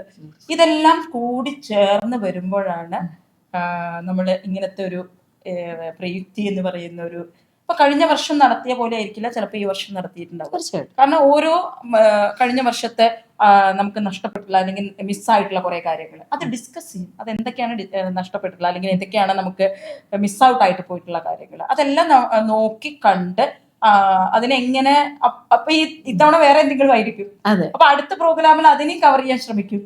ഇങ്ങനെ ഈ ജേണി തുടർന്നുകൊണ്ടേയിരിക്കും, പരിശ്രമം തുടർന്നുകൊണ്ടേയിരിക്കും. അത് ഈ നിൽക്കുന്ന ആളുകൾക്ക് മാത്രമേ അത് നമുക്ക് ആ ഒരു അതിലേക്ക് കയറി ഇടപെടുമ്പോഴാണ് നമുക്ക് ചിലപ്പോൾ ബുദ്ധിമുട്ട് അനുഭവപ്പെടുക. അതെങ്ങനെ എക്സ്പ്ലെയിൻ ചെയ്യാൻ, കാരണം ടീച്ചറിന് അതിൻ്റെതായിട്ടുള്ള ഒരു ഫ്രെയിം വർക്ക് ഓൾറെഡി മനസ്സിലുണ്ടാവും. അതിനായിട്ടുള്ള ബാക്ക് എൻഡില് പണികളൊക്കെ ടീച്ചർ കുറെ മുന്നേ തന്നെ തുടങ്ങിയിട്ടുണ്ടാവും. അപ്പൊ അത് ടീച്ചർ ഒരു പ്ലാനിൽ പോയിക്കൊണ്ടിരിക്കുമ്പോഴത്തേന് അത് പെട്ടെന്ന് ചിലപ്പോൾ കുറച്ച് ടൈം എടുത്തേക്കാം, അല്ലെങ്കിൽ ടീച്ചറിന്റെ ഒരു സ്കെഡ്യൂൾ വേറെ രീതി ആയേക്കാം. അതെ, ഇപ്പൊ ഓരോന്നിനും ഷെഡ്യൂൾസുകൾ ഉണ്ട്. ഇപ്പൊ ഷെഡ്യൂൾസുകൾ ഇപ്പൊ ഒരു മേക്കപ്പിന് ഷെഡ്യൂൾസ് ഉണ്ട്, അല്ലെങ്കിൽ പ്രോഗ്രാംസിന് ഷെഡ്യൂൾസുകൾ ഉണ്ട്. ഇതൊക്കെ ഓൺ ടൈം ആവുമ്പോൾ നമ്മളത് അപ്ലൈ ചെയ്യുന്നുണ്ട്, ഓരോ ഗ്രൂപ്പിനെ നമ്മൾ അറിയിക്കുന്നുണ്ട്. അത് ക്ഷമയോടെ കൂടെ കാത്തിരിക്കുക. സിമ്പിൾ ആയിട്ട് പറഞ്ഞ ടീച്ചറെ, സ്കൂളിൽ പോയിട്ട് നമ്മൾ പറയില്ലല്ലോ സെക്കൻഡ് ടേമിന്റെ സിലബസ് ഫസ്റ്റ് ടേമിലെ തീർക്കൂന്ന്. അതുപോലെ തന്നെ ഇതിന് ഒരു പാറ്റേൺ ഉണ്ട്, ഒരു രീതി പാറ്റേൺ ഉണ്ട്. പ്രോഗ്രാം നടത്തുന്നതിലായിക്കോട്ടെ, പഠിപ്പിക്കുന്നതിലായിക്കോട്ടെ സിലബസ് ഉണ്ട്. ടീച്ചർ അക്സെപ്റ്റ് ചെയ്യുന്ന 5 വയസ്സ് മുതലുള്ള കുട്ടികളാണ്. 5 വയസ്സുള്ള ടീച്ചർ പ്രോത്സാഹിപ്പിച്ച് പ്രവാസ ലോകത്ത് വന്ന് എത്രയോ വർഷങ്ങളായിട്ട് ഡാൻസ് വിട്ട അമ്മമാര് വീണ്ടും ടീച്ചറിന്റെ അടുത്ത് സ്റ്റുഡന്റ് ആയിട്ട് ജോയിൻ ചെയ്തവരുണ്ട് അല്ലേ? അതിനെ കുറിച്ച് രണ്ടു വാക്ക് പറയൂ ടീച്ചർ. അവര് ചെയ്യുമ്പോൾ ഭയങ്കര അധികം സന്തോഷമുള്ള കാര്യമാണ്. കാരണം ചിലവര് ദുബായ് വരെ ട്രാവൽ ചെയ്യും, രാവിലെ മുതൽ വൈകിട്ട് വരെ. രാവിലെ പോയി ജോലി കഴിഞ്ഞ് തിരിച്ചു വന്നിട്ട് പിന്നെ വരുന്നത് 8 മണിക്ക് 8:30 ക്ലാസ് കഴിഞ്ഞ് 9:30 വരെ അല്ലെങ്കിൽ 10 മണി വരെ ക്ലാസ് കഴിഞ്ഞിട്ട് വീണ്ടും രാവിലെ ദുബായിക്ക് 6 മണിക്ക് പോകുന്ന ധാരാളം കുട്ടികളല്ല അമ്മമാരായിട്ടുള്ള ശിക്ഷകര് എനിക്കുണ്ട്. അവരെ കാണുമ്പോൾ എനിക്ക് റെസ്പെക്റ്റ് ആണ്. ഞാൻ ചോദിക്കും, എങ്ങനെ കുട്ടി ഇങ്ങനെ രാവിലെ എഴുന്നേറ്റ് പോകണ്ടേ? എനിക്കത് ആലോചിക്കാൻ വയ്യ. ചിന്തിക്കുമ്പോ തന്നെ ഒരു ടെൻഷനാണ്. ഈ പ്രോഗ്രാം ഡേയ്സ് ദിവസവും അങ്ങനെ ചെയ്യുന്നവരുണ്ട്, ദിവസവും പ്രാക്ടീസിന് വരുമായിരുന്നു. അപ്പോ അതൊക്കെ അവർക്ക് അതിനോടുള്ള ഒരു പാഷൻ ഉണ്ട്. ആ പാഷൻ മാത്രമല്ല, ആ കലയോടുള്ള ഇഷ്ടം, പിന്നെ അധ്യാപിക എന്ന നിലയിൽ എന്നോടുള്ള ട്രസ്റ്റ്, ആ ട്രസ്റ്റ് ഉണ്ട്. അതില്ലാണ്ട് നടക്കില്ലല്ലോ ടീച്ചറെ. അതാണ് അവരുടെ ഡ്രൈവിംഗ് ഫോഴ്സ്. മാം ഞങ്ങൾക്ക് വേണ്ടി പഠിപ്പിക്കുമ്പോൾ ഞങ്ങൾ അതിന്റെ ഒരു ഭാഗമായില്ല, ഞങ്ങൾ അത് അറ്റൻഡ് ചെയ്തില്ലേ, ഞങ്ങൾക്കല്ലേ നഷ്ടം എന്ന ബോധം. അവര് വന്ന് നമ്മളെ ഹഗ് ചെയ്യുന്ന ഒരു അവസ്ഥയുണ്ട്. അപ്പൊ അറിയാം, ഞാൻ ഇപ്രാവശ്യം മൊമെന്റോക്ക് ഞാൻ വേറെ ടീച്ചേഴ്സിനെ ഏൽപ്പിച്ച് താഴേക്ക് പോയപ്പോ ഒരു ഗ്രൂപ്പ് ഓഫ് പാരന്റ്സ്, ഇതുപോലെ അമ്മമാരുടെ ഒരു ഗ്രൂപ്പ്, അമ്മമാരല്ല അങ്ങനെ പറഞ്ഞാൽ ചിലപ്പോൾ അവർക്ക് ഇഷ്ടം ഉണ്ടാവില്ല, കൊച്ചുകുട്ടികൾ കൂട്ടത്തിൽ ഏറ്റവും ചെറിയ കുട്ടികളുടെ അമ്മമാർ. അപ്പൊ അവരെന്റെ അടുത്ത് വന്നു, ടീച്ചർ വേണം ഞങ്ങൾക്ക് മൊമെന്റോ തരാം പ്ലീസ്. അതൊക്കെയാണ് ഇത് നൃത്തം തരുന്ന സന്തോഷം. ആ ഒരു മൊമെന്റിലാണ് നമുക്ക് ഇനിയും ഇത് മുന്നോട്ട് തന്നെ പോകാം. ചില വേദനിപ്പിക്കുന്ന സന്ദർഭങ്ങളിൽ പലപ്പോഴും എനിക്ക് അപ്പൊ തോന്നിയിട്ടുണ്ട്, നൃത്തം ഉപേക്ഷിക്കണം എന്നല്ല, ഈ ഫീൽഡിൽ തന്നെ ഇനി പോണോ എന്നുള്ള നിമിഷങ്ങളൊക്കെ നമുക്ക് തോന്നി. അങ്ങനെ ഒന്ന് ചിന്തിച്ചോട്ടെ ടീച്ചറെ. അതുകൊണ്ടല്ല, അതിന്റെ പിന്നിലുണ്ടാകുന്ന വേദന ഭയങ്കരമായിട്ടാണ്. ടീച്ചറെ ഒരു പറച്ചിലുണ്ട്, എന്തെന്ന് വെച്ചാല് ദൈവം, അതായത് നമ്മുടെ സൃഷ്ടാവ് നമുക്ക് ഓരോ പരീക്ഷണങ്ങൾ തരുന്നുണ്ടെങ്കിൽ നമുക്ക് താങ്ങാവുന്നതേ തരും. ടീച്ചറിന് ഇത് തരുന്ന എന്തിനാന്ന് വെച്ചാൽ അപ്പൊ ടീച്ചറിന്റെ ക്രിയേറ്റീവ് മൈൻഡ് കുറച്ചും കൂടെ ഓണാവും, പുതിയൊരു സംഭവം വരും. പിന്നെ 2027 നടക്കാൻ പോകുന്ന പ്രയുക്തിയിൽ ഏത് തരം ഡാൻസ് ഡ്രാമയാണോ, അതായത് ഒരു ക്ലാസിക്കൽ പ്രോഗ്രാമിന് കണ്ണിമ തെറ്റാതെ ആൾക്കാരിരുന്ന് കാണുന്നതൊക്കെ കാണണമെങ്കിൽ ഇനി വരുന്ന ജൂൺ 28-ാം തീയതി ഇന്ത്യ സോഷ്യൽ സെന്ററിലുണ്ട്. എല്ലാവരെയും സാദരം ക്ഷണിച്ചു കൊള്ളുന്നു. You will understand what I am talking about. ടീച്ചറിന്റെ ആ ഒരു ക്രിയേറ്റീവ് സൈഡ് ആക്റ്റീവ് ആവുകയുള്ളൂ. ടീച്ചറെ, ഇപ്പോൾ ഉള്ള വരും തലമുറ, ഇപ്പോൾ വളർന്നുകൊണ്ടിരിക്കുന്ന കുഞ്ഞുങ്ങൾ, ഇവർക്കൊക്കെ ടീച്ചറിന് കൊടുക്കാനുള്ള ഒരു അഡ്വൈസ് ഉണ്ട്? ഇപ്പം അറിയാമല്ലോ, ഒരുപാട് നമ്മൾ കേൾക്കുന്ന വാർത്തകളൊക്കെ തന്നെ നമ്മൾ ഞെട്ടിപ്പിക്കുന്നതാണ്. ഡ്രഗ് അഡിക്ഷൻ ആയിക്കോട്ടെ, ഡിപ്രഷൻ ആയിക്കോട്ടെ. ടീച്ചർ ഇപ്പോൾ പറഞ്ഞ പോലെ എനിക്ക് ഡിപ്രഷൻ വരാൻ ഒരു സാധ്യതയില്ലല്ലോ, ഞാൻ ഡാൻസ് ചെയ്യുന്നതല്ലേ. കാരണം അത് ഏറ്റവും പവർഫുൾ യോഗയാണ്, അത് നമ്മുടെ മൈൻഡിനെയും ബോഡിയും കൺട്രോൾ ചെയ്യാൻ സഹായിക്കും. അപ്പൊ അങ്ങനെയുള്ള ടീച്ചർ സ്ട്രെസ്സിനെയും അത് തരണം ചെയ്യുക. ഇത്തരത്തിലുള്ള കുറച്ച് നെഗറ്റീവ് കാര്യങ്ങൾ ലൈഫിൽ സംഭവിച്ചുകൊണ്ടിരിക്കും, അതും തരണം ചെയ്യുക. ടീച്ചറാണ്, എന്നാൽ കൂടി എൻ്റെ ഒരു എക്സ്പീരിയൻസ് വെച്ച് ഞാൻ എൻ്റെ എളിയ വാക്കുകൾ പറയുന്നു. അപ്പൊ ഞാൻ ടീച്ചറിനോട് ചോദിക്കുന്നത്, ടീച്ചറിന്റെ ഒരു അഡ്വൈസ് എന്താ? അപ്പുന് പറയാനുള്ള റൈറ്റ് ഉണ്ട്, കാരണം അപ്പുന് എന്നെ ഏറ്റവും കൂടുതൽ അറിയുന്ന ഒരാളാണ്. തീർച്ചയായിട്ടും അപ്പൊ അത് തീർച്ചയായിട്ടും അപ്പുന് പറയാൻ പറ്റും. ഒരാളുടെ മനസ്സറിഞ്ഞിട്ട് പിന്നെ അത് നമ്മളത് പറയാണ്ടിരിക്കുന്നത്. കാരണം ചില മനുഷ്യര് ഈ ഭൂമിയിൽ ജനിച്ചിരിക്കുന്നത് നല്ലൊരു ഉദ്ദേശത്തോടെ മാത്രമാണ്. അവരെ കൊണ്ട് കഴിയുന്ന നല്ലത് മാത്രം ചെയ്യുക, അവർക്കുള്ള കഴിവ്, അവരെ അഭ്യസിച്ച കല നല്ല രീതിയിൽ പഠിപ്പിക്കുക എന്നൊക്കെ പറഞ്ഞ് നിൽക്കുന്ന ടീച്ചേഴ്സ് നമുക്കൊക്കെ കിട്ടുക എന്ന് പറഞ്ഞാൽ തന്നെ ദൈവാനുഗ്രഹമാണ്. ടീച്ചർ പറഞ്ഞത് അത് the creators taking us there and she is a perfectionist.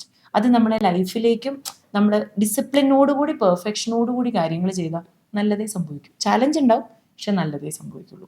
അപ്പോൾ ഞാൻ ടീച്ചറിനോട് ചോദിക്കുന്നു, ഈ കുട്ടികളോട് ടീച്ചറിന് കൊടുക്കാനുള്ള ഒരു അഡ്വൈസ് എന്താ?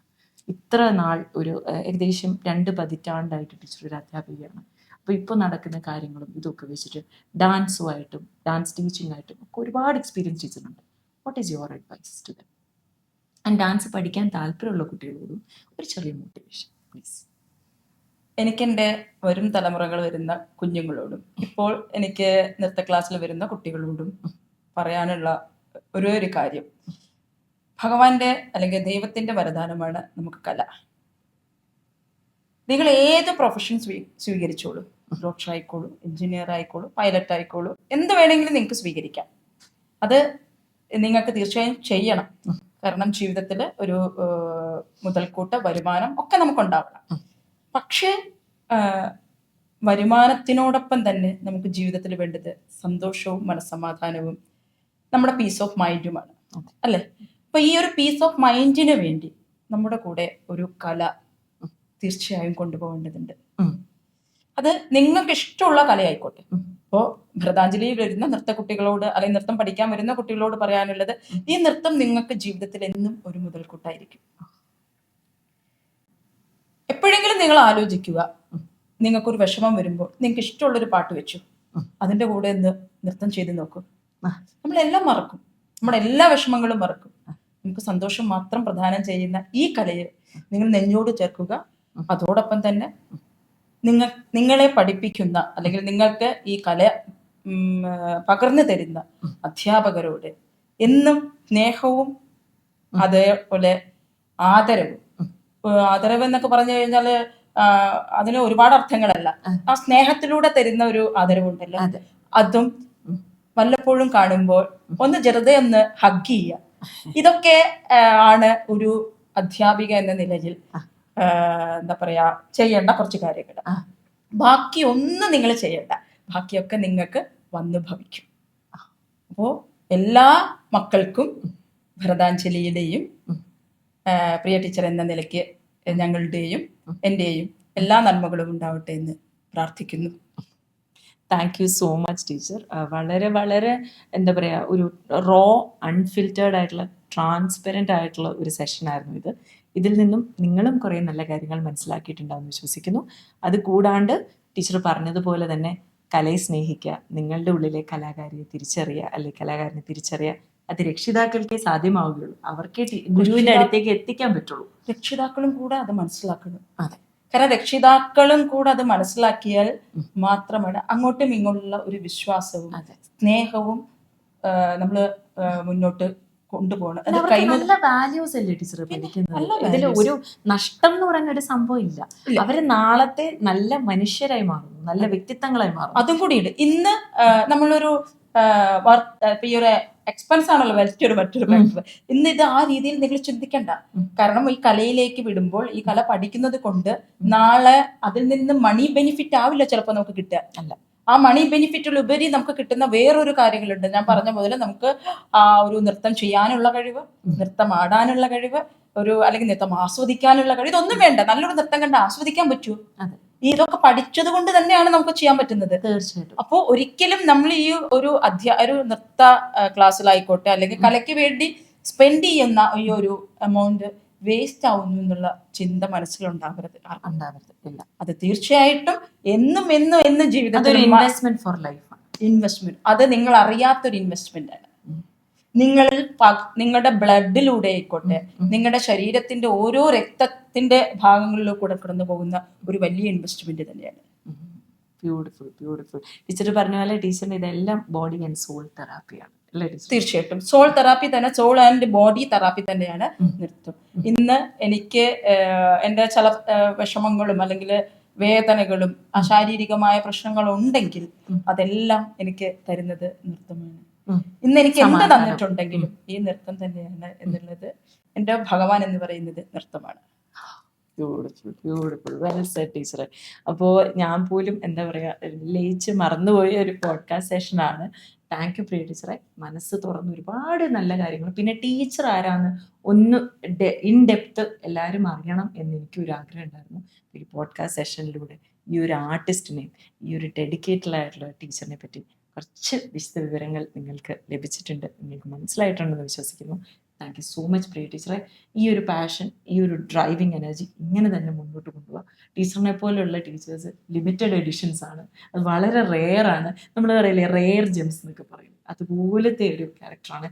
എന്ത് പ്രശ്നം വന്നോടെ ടീച്ചർ തരണം ചെയ്യും വിത്ത് ഓൾ ഡ്യൂ റെസ്പെക്ട്. അപ്പോൾ ഗുരുപ്രണാമം. Thank you so much. Thank you Appu. എന്നുമുള്ള ഈ സ്നേഹവും ഈ ഒരു അങ്ങോട്ടും ഇങ്ങോട്ടുള്ള അറിയാനുള്ള ഒരു, അതായത് തിരിച്ചറിയാനുള്ള ഒരു മനസ്സും ഒക്കെ, ഒരു ഡോക്ടർ ആയതുകൊണ്ടായിരിക്കാം ചിലപ്പോൾ അങ്ങനെ. എന്തായാലും എല്ലാ നന്മയും അപ്പൂവിനും വരട്ടെ. താങ്ക് യു സോ മച്ച് ടീച്ചറെ. അപ്പോൾ നമ്മൾ അടുത്ത സെഷനിൽ മറ്റൊരു ഗസ്റ്റുമായി വീണ്ടും കാണാം. നന്ദി, നമസ്കാരം. Thank you Priya teacher.